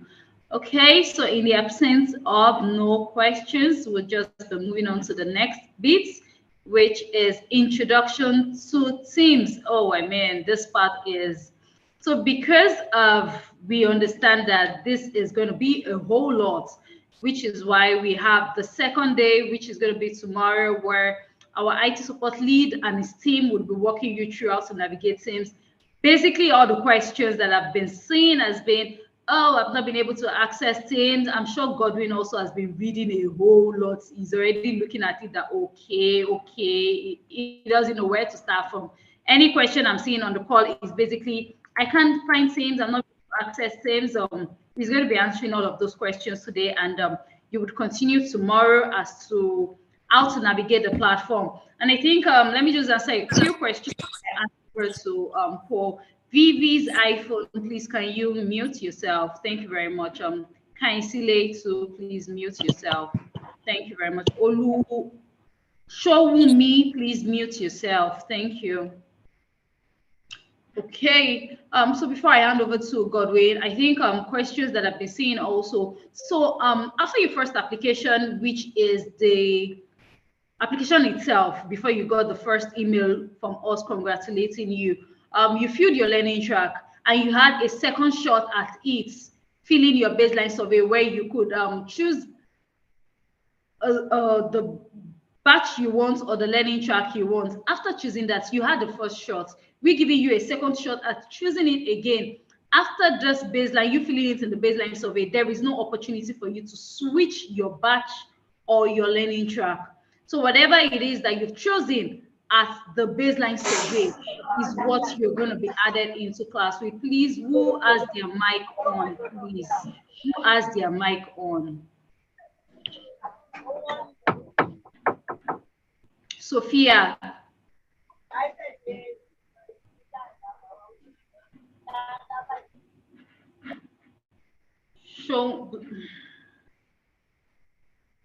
Okay. So as I was saying, whatever batch you chose when you were filling the baseline survey, that is the class that you've been added to. Every class has reached its capacity. Classes, batches is not going to be changed at this point. So I believe that answers every question pertaining to you switching batch or you changing learning track. There is no chance at you changing your learning track again or your batch again. You had the second shot at it when you chose the baseline survey, when you filled the baseline survey. So whatever you chose at the baseline survey is what you'd use going forward. Bootcamp is a monthly program. You have the opportunity after doing this bootcamp and you feel, oh, okay, you're still at that point where you're trying to decide which learning track or which career path you want to choose. Bootcamp allows it in such a way that you can come for another learning track. If you've done cybersecurity at this batch or at this cohort already, I see no, it doesn't make sense you coming back and choosing cybersecurity again, except you did cybersecurity and you were not certified. You did not meet the required cut of marks, so you're coming back to take cybersecurity so that you can be certified. But if you've taken cybersecurity and you got the certificate at the end of the program, you can come back and decide, oh, okay, I want to do maybe data analysis, or having done cybersecurity, you feel, let me see if product design is actually tilted, is more suitable for me. That is when you can come back to doing the bootcamp again. You would apply again. So after this particular cohort, another cohort will be coming out very shortly. So if you feel, oh, the learning track that you've chosen is not something that you want, you can reapply for the next bootcamp cohorts. So whatever batch that you've chosen now, whatever cohorts that you've chosen now is the cohorts that you would be, that's the learning track channel that you'll be added to. So I believe that answers the question on you switching batch or you switching learning track. On that note, I would be calling on Godwin, is the IT support lead at Tech4Dev. He's going to be introducing you to Teams platform, how to navigate Teams platform. And also, please, I expect that for everyone with issues on navigating Teams, I expect you to be on the call tomorrow. If you're not on the call tomorrow and you send an email on you navigating Teams, it won't be answered to. So you have any challenges with navigating Teams, I would expect that you're on that call tomorrow, 10 a.m. The link is already in the email that was sent out to you. All right, thank you very much. Hi, Godwin, how are you doing today? Hi, Olabisi. Good afternoon. And so good to see you. Yeah, same here. Apologies, I won't be turning on my camera. I have issues with my camera early this morning. I'm having driver issues. But you guys are going to see my face tomorrow, don't worry. Okay, Olabisi, thank you so much for giving me the opportunity to actually say some things on how to navigate Microsoft Teams. I hope everyone can hear me okay. Olabisi, can you still hear me? Yes, we can hear you. Okay, thank you very much. Okay, I would like to point out one thing. I think an email was sent sometimes ago to everyone, which a PDF was actually embedded in the email. Most of us did not actually go to the PDF file. Yeah, but most of us didn't actually go to the PDF. We did not go through the PDF file. We just, once we actually read the contents or the body of the email, we neglected the PDF file. And funny enough, the PDF file actually had so much instructions. I started receiving a series of emails since on Tuesday. I can't access my Microsoft Teams. I can't see my learning track. I was like, wow. Yeah, it's fine. As Olabisi has actually said, we're going to be having a session tomorrow. The time and the location, though it's online, it's virtual. It's going to be sent to you guys via email. Make sure you stick to your email and check your inbox, check your spam folder. Yeah, that's another thing. Most of us don't check our spam folders. There are some emails that we don't actually receive them in our inbox. It would land in your junk folder or spam folder. So let's take note of that also. So tomorrow we're going to be going through a lot of, I think it's going to be 3 hours or 4 hours. I don't know. Depends on how the queries and complaints are actually coming in. So you need to be on the call. Try as much as possible to be on the call. That's for those having issues, not for everyone. Yeah, not for everyone. I know some of you, for those who were actually able to download Microsoft Teams on your computer or on your tab, you should notice a change that you've been added to your learning track. For those who chose cybersecurity, you should see your learning track like cybersecurity, maybe batch A or batch B. For those who chose product management, you would see it on your Microsoft Teams. And make sure you're signing into Microsoft Teams with your Outlook email address. There are some persons that actually have Microsoft Teams installed before. Make sure you're not signing in with your work or school accounts. That when I mean work or school account, it can actually be your company's email address or your work email address. Make sure you're signing in with your email address, like your Outlook email address to Microsoft Teams. Because you were added to your learning track with your Outlook email address, not with your work or school accounts. Another thing you take note of, not with your Gmail, not with your Hotmail or whatever, just with your Outlook account. Make sure you're signing in to Teams with your Outlook email address. Okay, so the PDF file, some of us actually, or some of you did not actually open. I'm going to be sharing my screen and I'm going to put you through some things. But try as much as possible to be available tomorrow for those who are having one technical issue. Yeah, technical issue. Yeah, not, I want to change my email. No, I'm not going to attend, so I want to change my email address at this point. So for those who are having technical issues, can't see your learning track, you can't download Microsoft Teams, blah, blah, blah.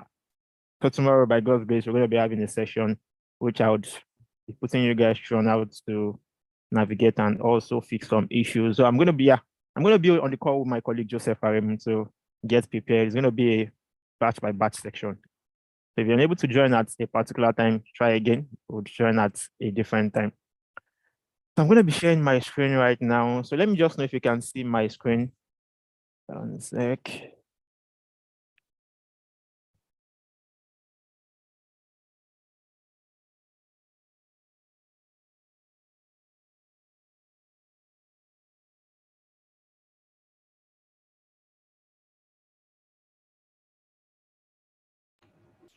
Yes, we can see your screen now. Okay, thank you very much, Olabisi, for that. Okay, so this is the PDF file a lot of us actually ignored or thinks it was an oversight or something. So this is the PDF file. That actually has some instructions which we needed to follow. So how to navigate and get started with Microsoft Teams. Yeah, a lot of us might have been hearing about Microsoft Teams. So Microsoft Teams is an application from Microsoft, which is used for collaboration purposes. This is for learning. It's used for so many messaging and so many things. So Microsoft Teams, we're going to be using Microsoft Teams throughout your learning process, throughout the duration of your learning. You're going to be using Microsoft Teams, not WhatsApp, not Telegram. It's going to be basically all your learning is going to be on Microsoft Teams. Your assignments, attendance, everything is going to be on Microsoft Teams. This is an instruction. Make sure your computer's operating system is up to date. There are some persons, once you open your computer, you would see Windows need an update. Make sure it's updated before you use your Microsoft Teams or before you download Microsoft Teams on your computer. Reason being, once it's not updated, you might have one issue or the other. So make sure your operating system is updated. So I said your computer should have Windows 10 or 11 installed. Yeah, another thing is another key thing you need to follow. Microsoft stopped support for Windows 7 and Windows 8. So don't come around with a Windows 7 or a Windows 8 computer. Make sure it's either a Windows 10 or Windows 11. If you have a Windows 7 or Windows 8, I would advise you do an upgrade of the operating system once the necessary hardware or software requirements is met. Just make sure your computer is a Windows 10 or Windows 11 system. So when logging in through the laptop, please, for those who don't have Microsoft Teams on your laptop, once you know you don't have Microsoft Teams, it's quite easy. You can easily download Microsoft Teams from the PDF file that was sent to you. That's why I said the PDF file is very, very important. So once I click on this link right now, it's going to open a page. I'm going to stop sharing. I'm going to share the page. I'm going to share the page. Okay. So this is a page. So I don't know if anyone can see my Microsoft Teams page. Olabisi, can you see the Microsoft Teams page? You're still on this call. Yes, I'm seeing the web. I'm seeing the web download Microsoft Teams. Perfect. Yes. Thank you. So once you click on the link in the PDF file, it's going to come. It's going to redirect you to a web browser. So this is where to download the Microsoft Teams. So there's no need to Google how to download Microsoft Teams. The link is already in the PDF file, which actually made it seamless, kind of. So once I click on download for desktop, can you see? So these are the two options you have once you want to download Microsoft Teams. So you can actually download Teams for work or school. Anyone, it's fine, just download anyone. The main thing is make sure you sign into your Microsoft Teams with your Outlook email address. And I also received some emails. Some persons were like, I can't remember my password to my Outlook. Wow. I believe what you guys should have done prior to this time is, if you know, you should have checked if you could actually access your Outlook email address or not. That's one thing I feel you guys should have done before even dropping the email address. So there's no way I can actually reset your password for you. It's a personal thing, it's a personal account. So there's no way I can. Microsoft can only help you or guide you on how to reset password, or if you're kicked out of your Outlook account, Microsoft would help you do that. So I can only guide you on how to do that, but I can't. It's a personal thing. So you can actually, this is where to download the Microsoft Teams on your computer. And for those who intend using a phone, a mobile phone for this learning purpose, I would advise you get a laptop or a tab. Advise you get a laptop or a tab for just seamless learning. Learning on the phone is not going to be quite easy, and you might face one challenge or the other. So it's advisable you get a tab or a laptop. So once I already have Microsoft Teams on my computer, so there's no point clicking on any of the links here. So I'm going to go back to the PDF. I'm going to go back to the PDF. Okay. So yeah, I just want to confirm if you can see my PDF now. That's the PDF, how to get started with Teams. Can anyone see that? BC, can you confirm if you can see my PDF? Okay, Yes, thank you. yes, Okay, yes. so once you're done downloading Microsoft Teams on your computer, let's go to the next step. Yeah, so this is another phase. This is another phase or section which has been causing issue. I know most of us actually received this email. Kindly ask, yeah, you actually got this invitation email. Fine. So once you click on I accept invitation here, definitely you're going to get a blank screen. And it was stated, for those who actually read the PDF file, who went through the PDF file, I'm very sure you won't have any issue. So I said, after accepting the invite, you might get a blank screen without any app. It's stated there, do not worry. It's here. You don't need to worry about anything. I got a series of emails over the last 2 days. I'm getting a blank screen. I can't accept the invitation. Like, okay, it's normal. So it was obvious most persons did not actually go through the PDF file. That's why they actually sent an email to the support email address. I can't access. I'm getting a blank screen. I'm getting this. Yeah. If you actually went through the PDF file, I'm very sure you'd be rest assured everything is okay and fine. So so you're going to get a blank screen once you accept the invitation. Do not worry. So the next thing is, for some persons might actually get this screen, might get this page. So you just need to fill in your details, your name, then you're good to go. So I'm going to scroll down. So regarding this page, you might see, once you see a page like this, you'll be redirected to the next slide. Just select technology for social change and developments. This is our name. This is our tenants. For Tech for Dev, this is the name we use on our tenants. So just select technology for social change and development. Then you'll find, get to the next stage. Boom. It's quite easy and straightforward. I know, not everybody. I know some persons will still have issues. Not everybody's going to get the whole process fine. Like if you go through this PDF, it's not going to take you maximum of 5 minutes. That's maximum going to take you once you go to this PDF file. But I know some persons will still have issues with it. It's fine. That's fine. That's why I'm here to support you guys. So once you click on technology for social development, you would see this screen. This is your mic. This is where you're going to see it on your Microsoft Teams. It's going to open on your Microsoft Teams.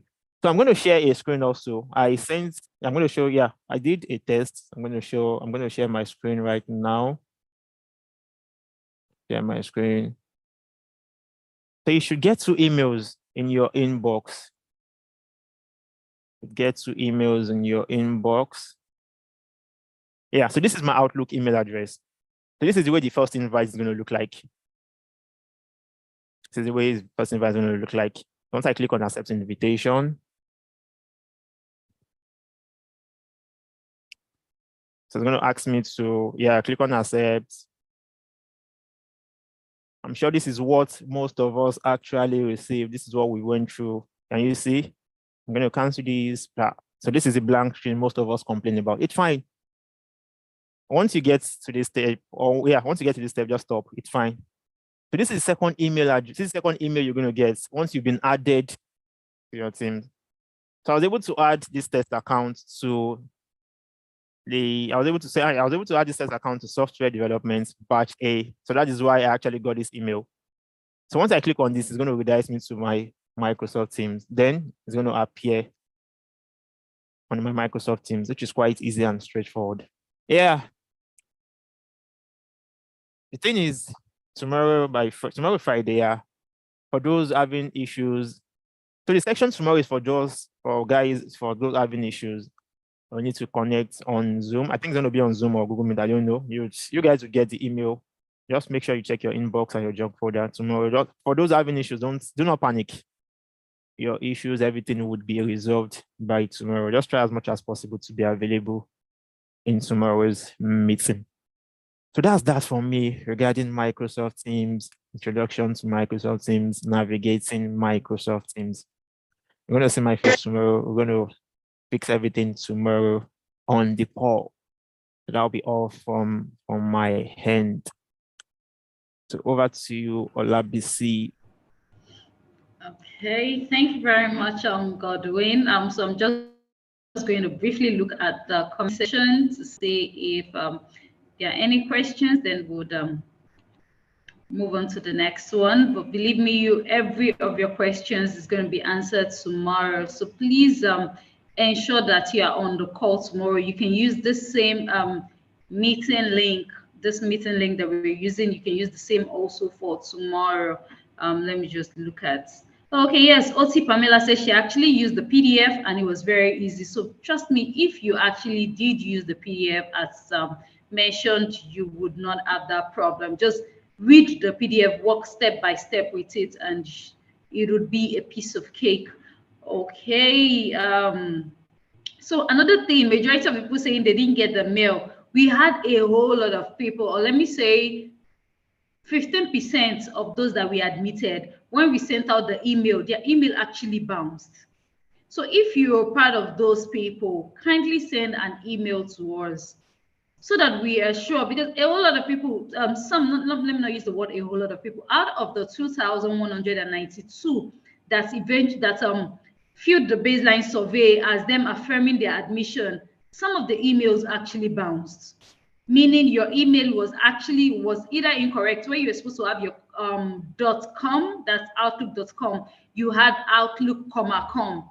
Some people had these outlook underscore numbers, where they had outlook underscore numbers, or some numbers then at outlook.com. You would not be receiving, if you send an email to you, you would not receive an email. But if you send out an email, you would be able to send out an email, but you would not receive an email with that kind of email. Am I right, Godwin? Those with Outlook numbers at outlook.com. Yeah.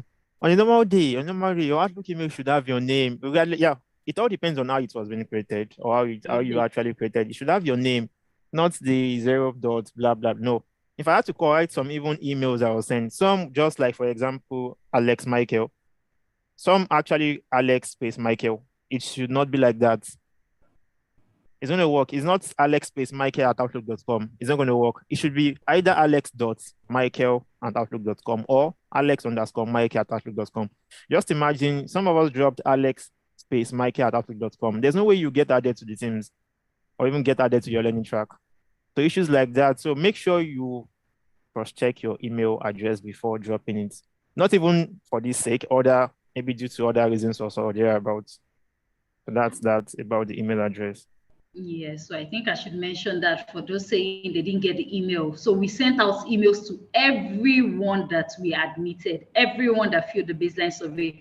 It was sent on Monday afternoon towards evening. The email was sent to everyone. So if you did not actually get the email, it means there was something wrong with the email that you filled in. So please, Jessica said, "Hi Godwin, thank you for the explanation. The PDF guide was helpful. I was able to join the Teams app on my laptop. However, I'm trying to do the same on my phone. Please join the meeting tomorrow, and it's going to be a piece of cake." Vera, please check my comments. Vera, I can't seem to see your message though. Okay, let me see if I can see Vera's message. Okay, Vera said, "This is what I keep getting to launch." So I think it has something to, I think that's the same thing we're talking about. It has something to do with the way you actually set up the email address. I'm seeing is 00 something, it's saying something. So please just join the meeting tomorrow. Join the meeting tomorrow, and all that would be resolved, like Godwin has said, so as not to waste so much of our time. Let's just quickly move on to the next on the agenda. Using the same link, you can use the same link, the same YouTube link and same Zoom link to join the meeting tomorrow. So you know that the Zoom link is first on a first come basis. So it's the first 100 people to join the Zoom. Otherwise, other people would have to go to the YouTube, and Godwin will be reading your comments and try to walk you through how to navigate Teams. I'll be moving on to the next on the agenda, which is storytelling, a powerful tool in career growth. And I'll be introducing my colleague. Her name is Anulua Sonya. She's the content associate at Tech for Dev. Good afternoon, Anulua. How are you doing today? Hi, Olavisi. Good afternoon. I'm fine, thank you. How are you? I'm very well. Okay. Good afternoon, everybody. I hope you can hear me clearly. Like Olavisi has said, my name is Anulua Sonya, content associate at Tech for Dev. And today I'll be speaking to you about storytelling, a powerful tool in career growth. But before I proceed, I would just like to say congratulations to every single person that has made it to this particular cohort. I mean, we had quite a number of applications, but only a couple of you made it in here. And so you should celebrate yourself and be very proud of yourself. It takes boldness, it takes courage to want to, transition into tech. Most of us do not have, technical background. Most of us studied English in the university, studied, courses that are not related to tech, but we are making this bold move to, want to switch careers. And one of the things that will help you in this new journey that you're about to embark on is, storytelling, getting people to know about what you're about to do, carrying people along so that, they have an idea of what's going on. You don't just want to wake up in 3 months' time and tell people that you're a product manager. You that studied English in the university, they most likely will not believe you. And so it's easier when you carry people along on this journey. You might wonder or start to ask yourself, why storytelling? And why is storytelling important? Can't I just attend my classes and just do my thing? Can't I just work on projects? Do I have to tell anybody? Yes, you have to tell everybody. There's one thing I always say. It's only you that can carry yourself on your head. Nobody's going to do it for you. Even if there are people that are willing to make noise about what you do, you are in the perfect position to do it by yourself. And so that's why it's important to make use of, social media, to make use of storytelling, to let people have an idea of what to do. And then you might begin to wonder, oh, I'm not a storyteller. Oh, how do I tell my story? Don't worry, we got you. There are several methods and several ways by which you can tell your story. And one of the most effective will be one-on-one interaction. You can start by telling your friends, oh, I registered for, Women Techsters Bootcamp and I got in. We're starting our classes on Monday. Like that. Before you know it, your friend outside the country or your auntie living in, Kaduna or your uncle far away in Bayelsa already has an idea of this new journey that you're about to start.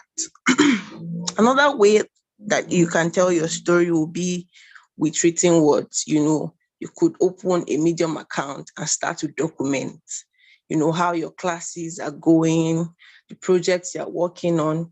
I mean, for the first few days in class, most of us might be confused to say, oh, I don't even know what's going on in this class. I don't have an idea. But I'm sure that as you proceed with class, you'll be able to get a clearer understanding of what's going on. And so, of course, your first Medium blog post could be, oh, I'm now in tech, but I don't know what I'm doing yet. And then, in like 1 week's time, we can now say, oh, I'm now having a clearer version of what product management is all about. Today in class, this and that.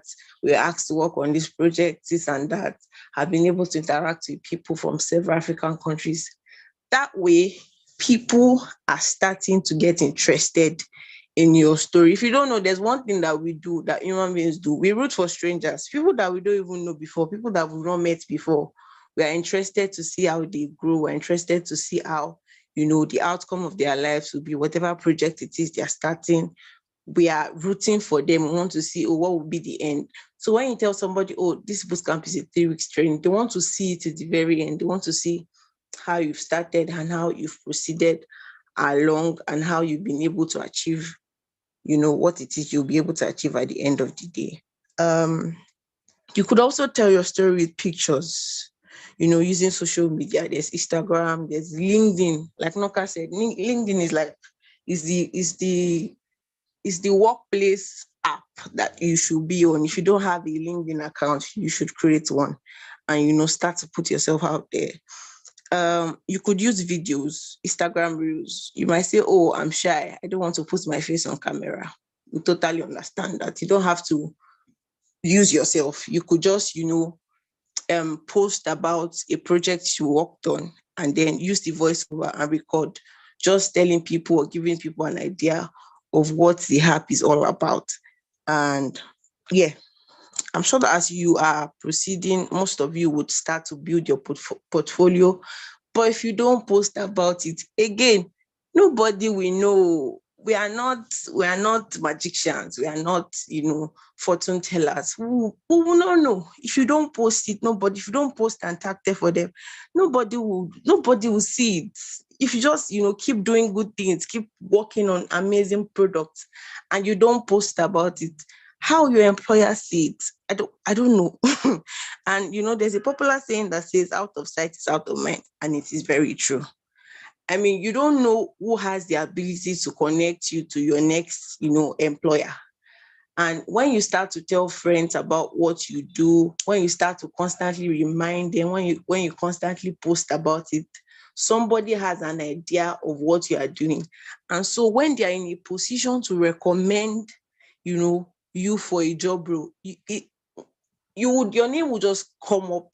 It's very easy for them to remember and say, okay, Tola said she's transitioning into tech. I think she says product management, yes, and she has worked on a few projects. They can even say, you could check her out on LinkedIn, you could check her out on Instagram, check her page. She has worked on some amazing apps. And yes, they would see it and be impressed.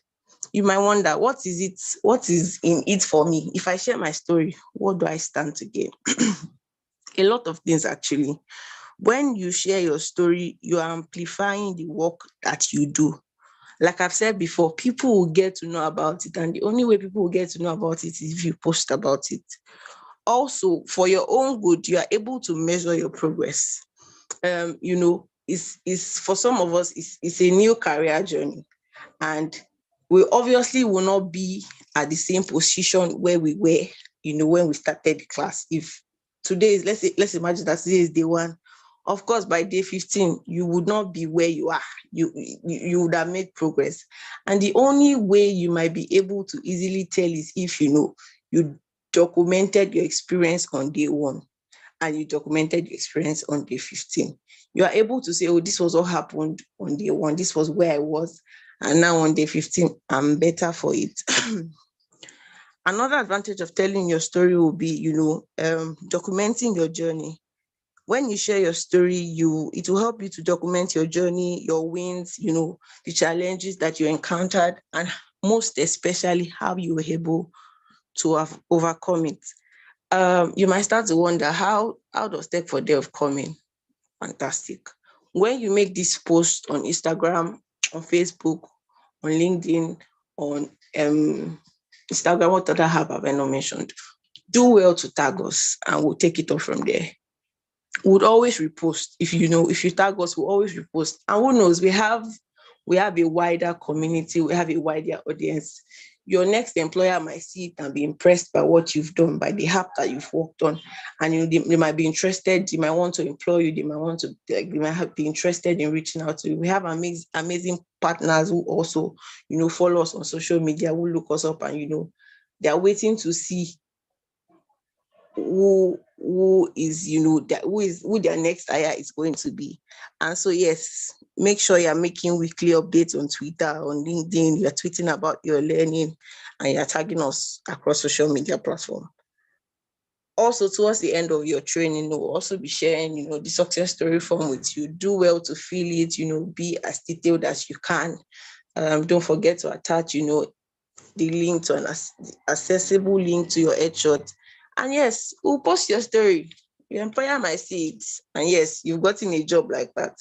There's also one thing I want you to bear in mind. Don't think that 3 weeks is too small a time for you to, get a job after. Don't say, it's not just 3 weeks. If there's one thing I can assure you is that the bootcamp will serve as a solid foundation for this career journey that you're about to start. It will give you you've seen, Kola always shared, you've seen what it looks like. You've seen what you're going to be learning about. It's a very solid foundation. And no, 3 weeks is not too little a time. It's not too small a time. We have several boosters who landed internship opportunities almost as soon as they finished. And of course, it was not a miracle. Most of them did their own work. They did the assignment. They worked on projects. They were building up their portfolio and they were posting about it. Thank you so much, everybody. I don't know if you have questions, but that will be all from my end. Over to you, Lapsi.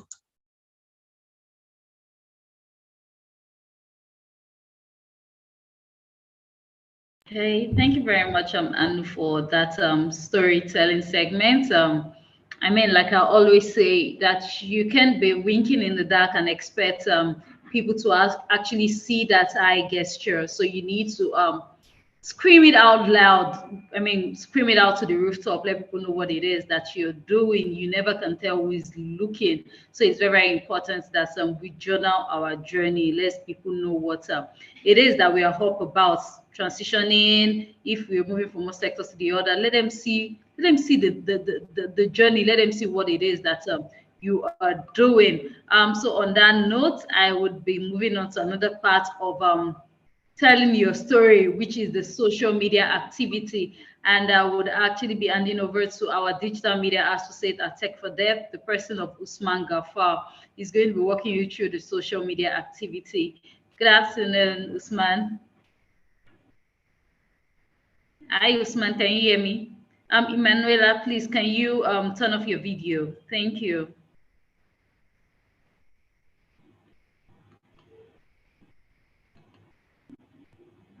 Hi, LMC. Can you hear me? Hi, how you doing? Fine, thank you. Putting on my video in a bit. Okay.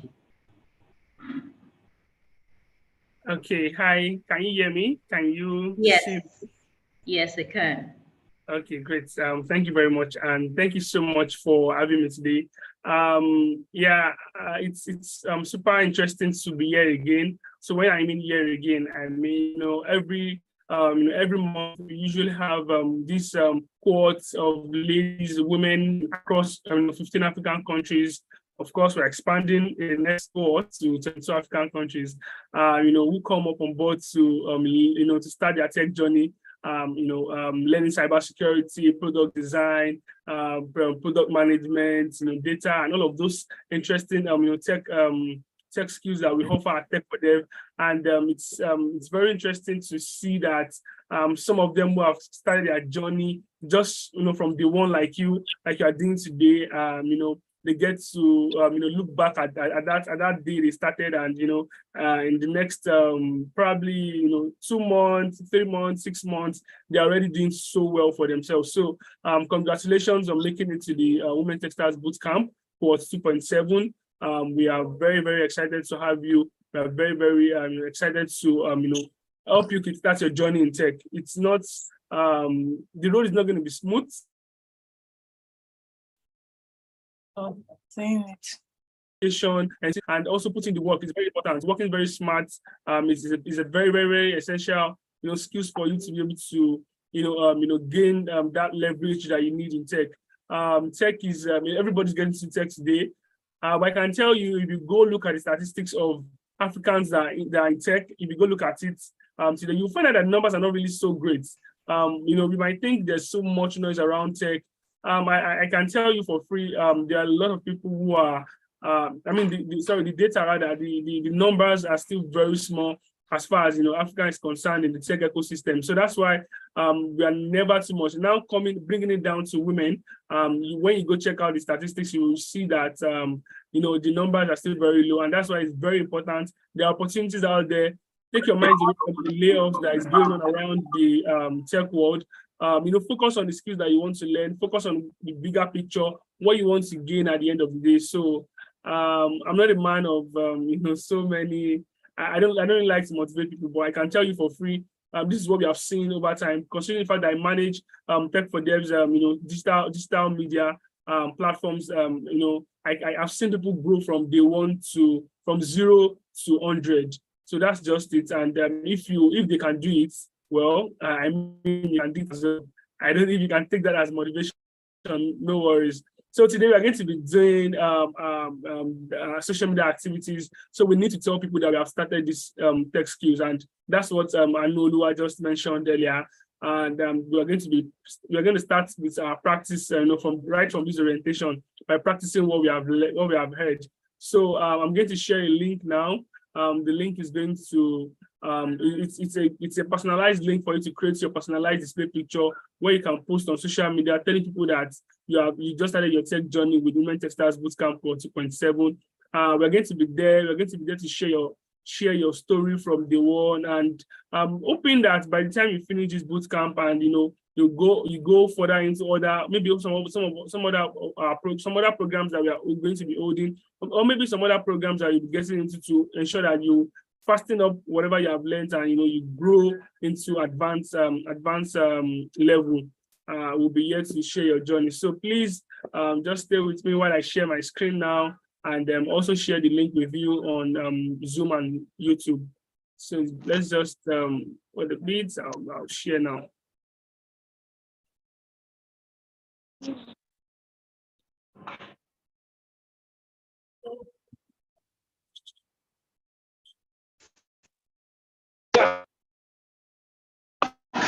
If you can see my screen, kindly confirm you can see my screen. Yes, I can see your screen. Okay, great. Okay, great. So the link I'm going to be providing you is going to bring you here. So I'll just reload the page. It's going to bring you here, where you can, I mean, 1 second.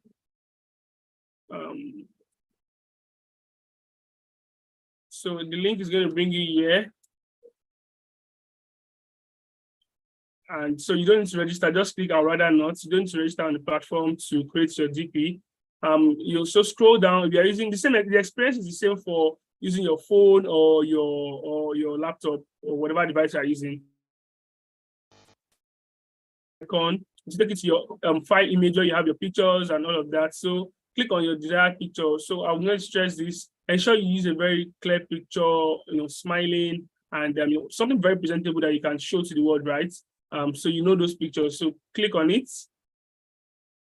Once you click on the picture, it's going to load a bit, based on your internet connectivity, how strong your internet is, it's going to load. So that's it. So it's a very nice picture, smiling, excited that you're starting your tech journey.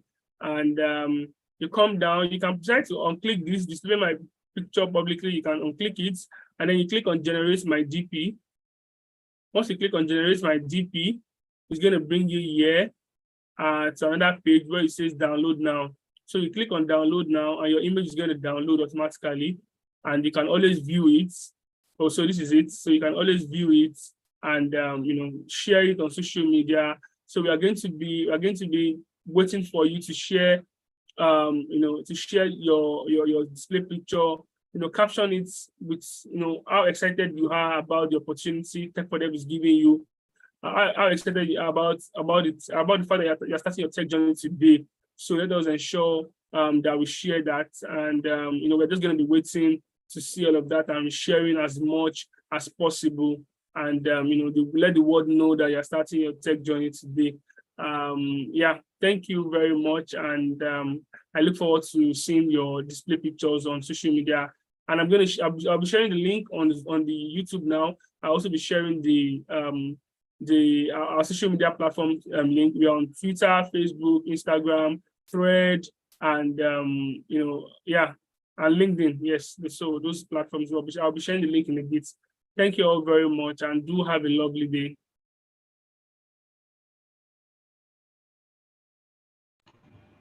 Okay, thank you very much, Usman, for that activities. So I hope we would follow through, sharing stories about what it is that we are doing right now. So that brings us to the general announcement and the questions.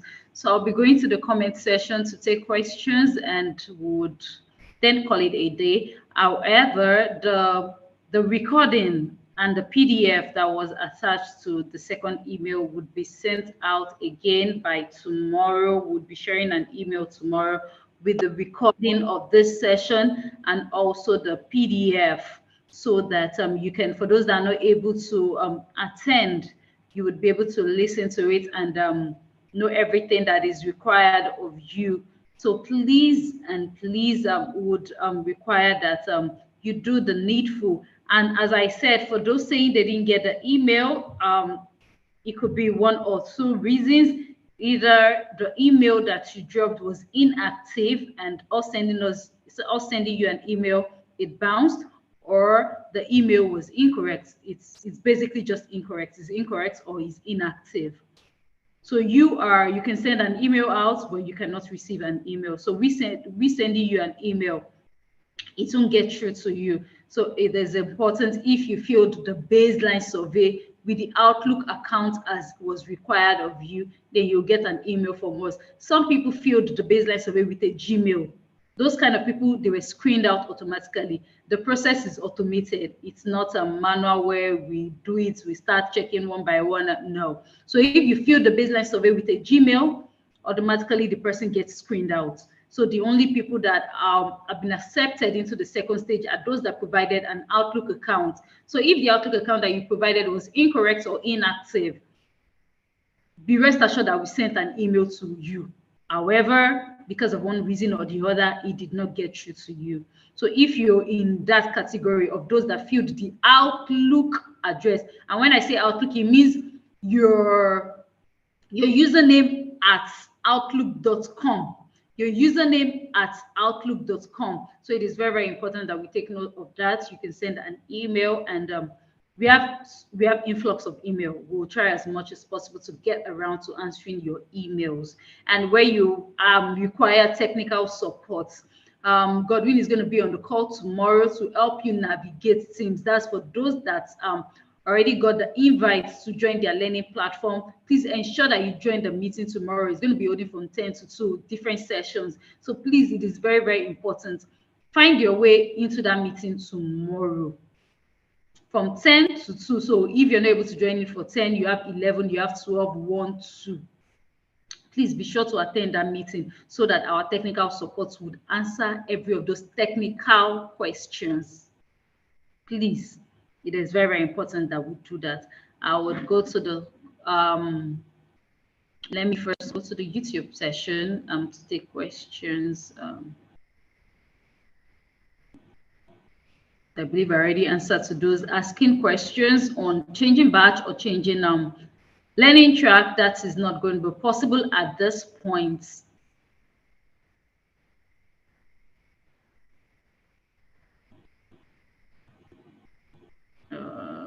Okay. So for creating the Get DP, Usman has already dropped the link. He has also pinned it already on YouTube. Check the pinned message. You already have that. Oh, yes. Thank you very much, Adeyemi Aishat. Telling people that actually sticks. When you tell people, it keeps you accountable. You would not want to fall your hand in Nigerian term. It keeps you on your toe because you won't want to be seen as an unserious person. So if you have posted out there and you're sharing your journey, it is a motivation because people are looking up to you. People are expecting. You don't even know whether there's automatically you've even made yourself a model to someone else that is looking at it that, okay, this person is doing this. This person has graduated. That means I can do it. But you're not now finishing and sharing your story at the end of the day. You already let out the person in a way. That's what Women Techsters is all about, trying to bridge that gender inequality in the tech space, getting more women into that tech industry. So be a light, be that light, using your profile to share the news, share your journey. You don't know who is reading, who is trying to make that decision, and seeing what you're doing already gives them that boost.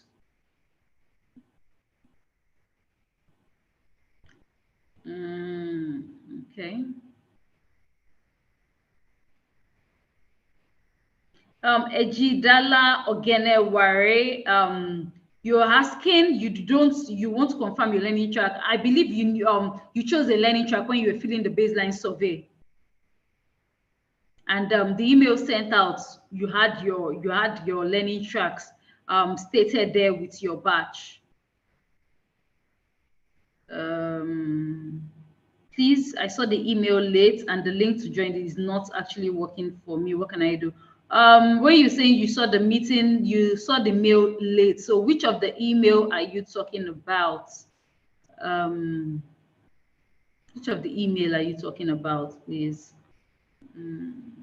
Okay, I would also be dropping the YouTube and the Zoom link for tomorrow. Just a minute.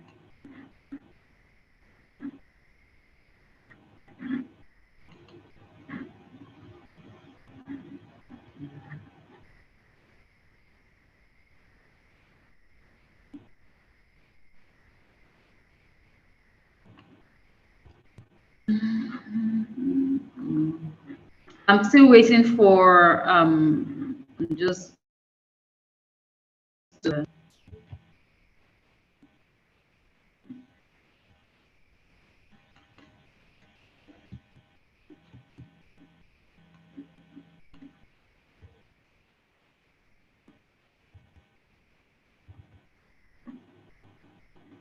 minute.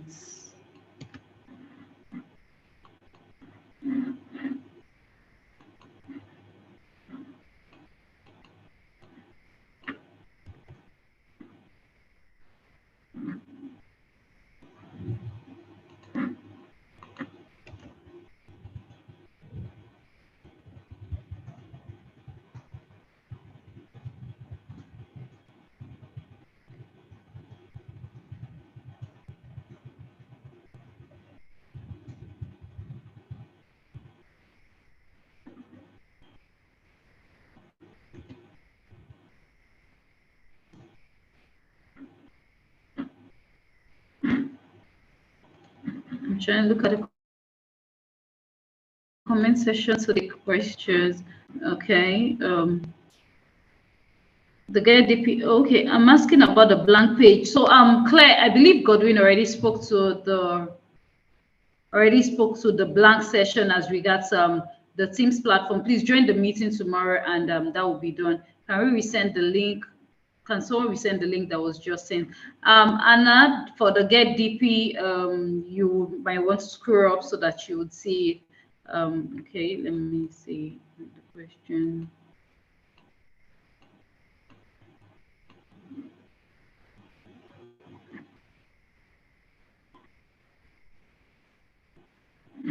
Okay, I don't have questions on the Zoom platform. Let me look at the YouTube. So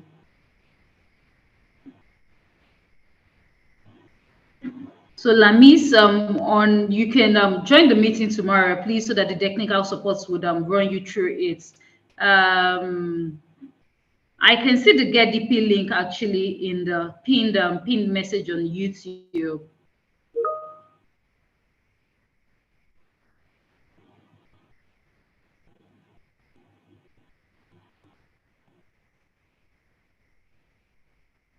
So everyone have been added to their learning platform. Everyone that got accepted, everyone that filled the baseline survey has been accepted. And like I said, the only reason why you might not see your email or that you might not see your invitation is if the email address that you provided was incorrect or inactive. Everyone was sent an email. I mean, the email was sent about the same time that other people that saw it got theirs. So you might not be seeing yours if your email is incorrect, or you wrote an your email is inactive or is incorrect. So please, you might want to see to that.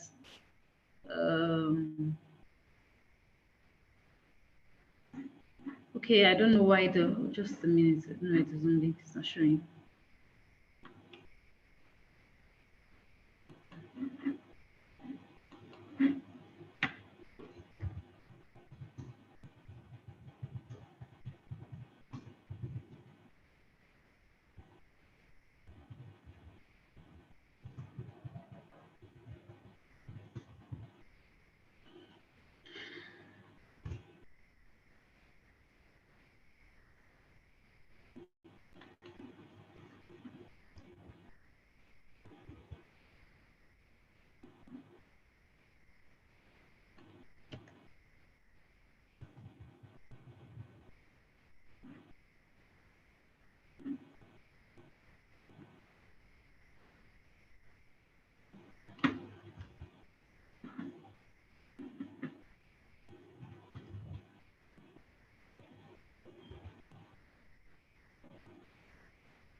Sorry, I'm trying to, for the get DP, scroll up so that you can see. Please check your email. If you said you got an assessment link for product design, but you got admitted for cybersecurity, are you talking about the bootcamp or the fellowship?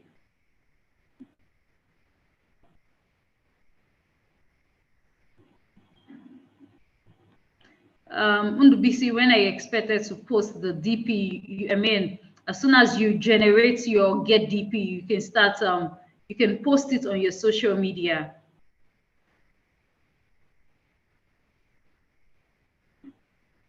Get the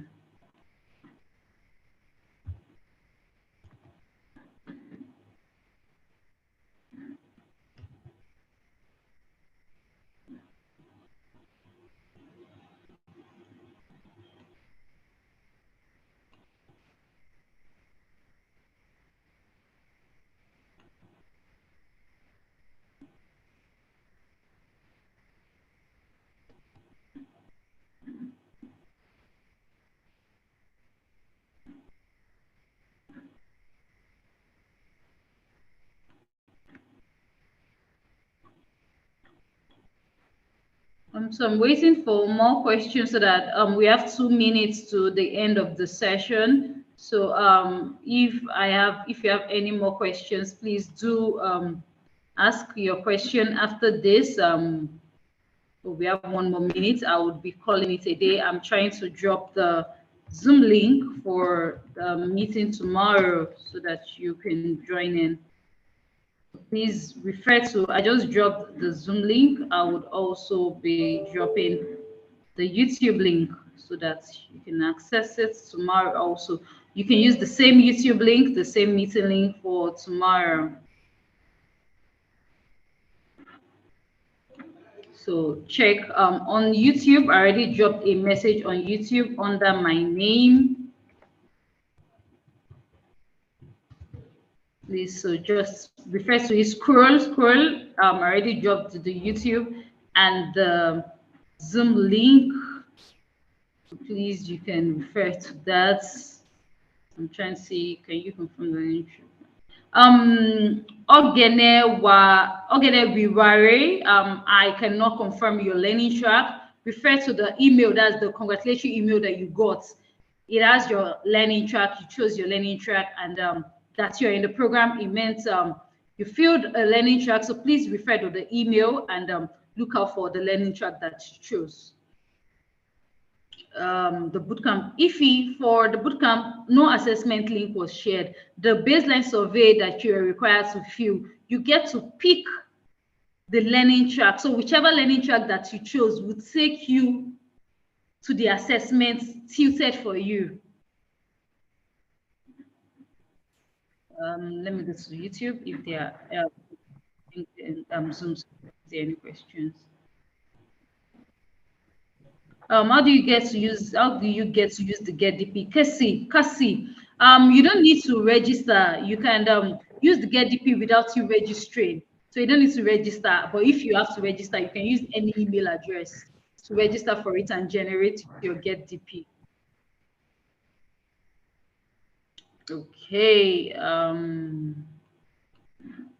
think that's about answers the question. So please remember the session for the technical support is tomorrow, 10 o'clock to 2 p.m. Please, let's remember to join on time. Bring every question that we might have as regards navigating teams, and our IT support team would be on ground to answer every of your questions. It is very, very important. It's very imperative that we join this session for tomorrow. If after tomorrow you do not join the session and you're sending emails as regards navigating teams, it would not be honored. So please and please join the meeting tomorrow so that every of your questions can be answered.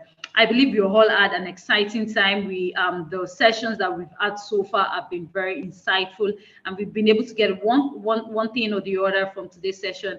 I'm excited to also have you on this call, and congratulations once again in making it this far into the program. That's the Women Techsters Bootcamp Cohort 2.7.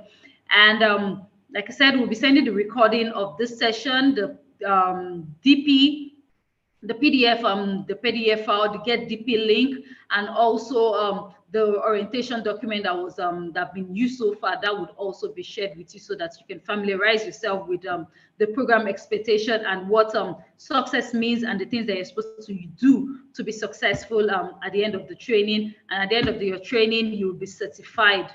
You'll be certified, and would be at the back cheering you on, and looking forward to seeing you at the finishing line, that is on the graduation day. See you all in class on Monday. I hope you all enjoy the rest of your day. You have a nice one, guys. Bye.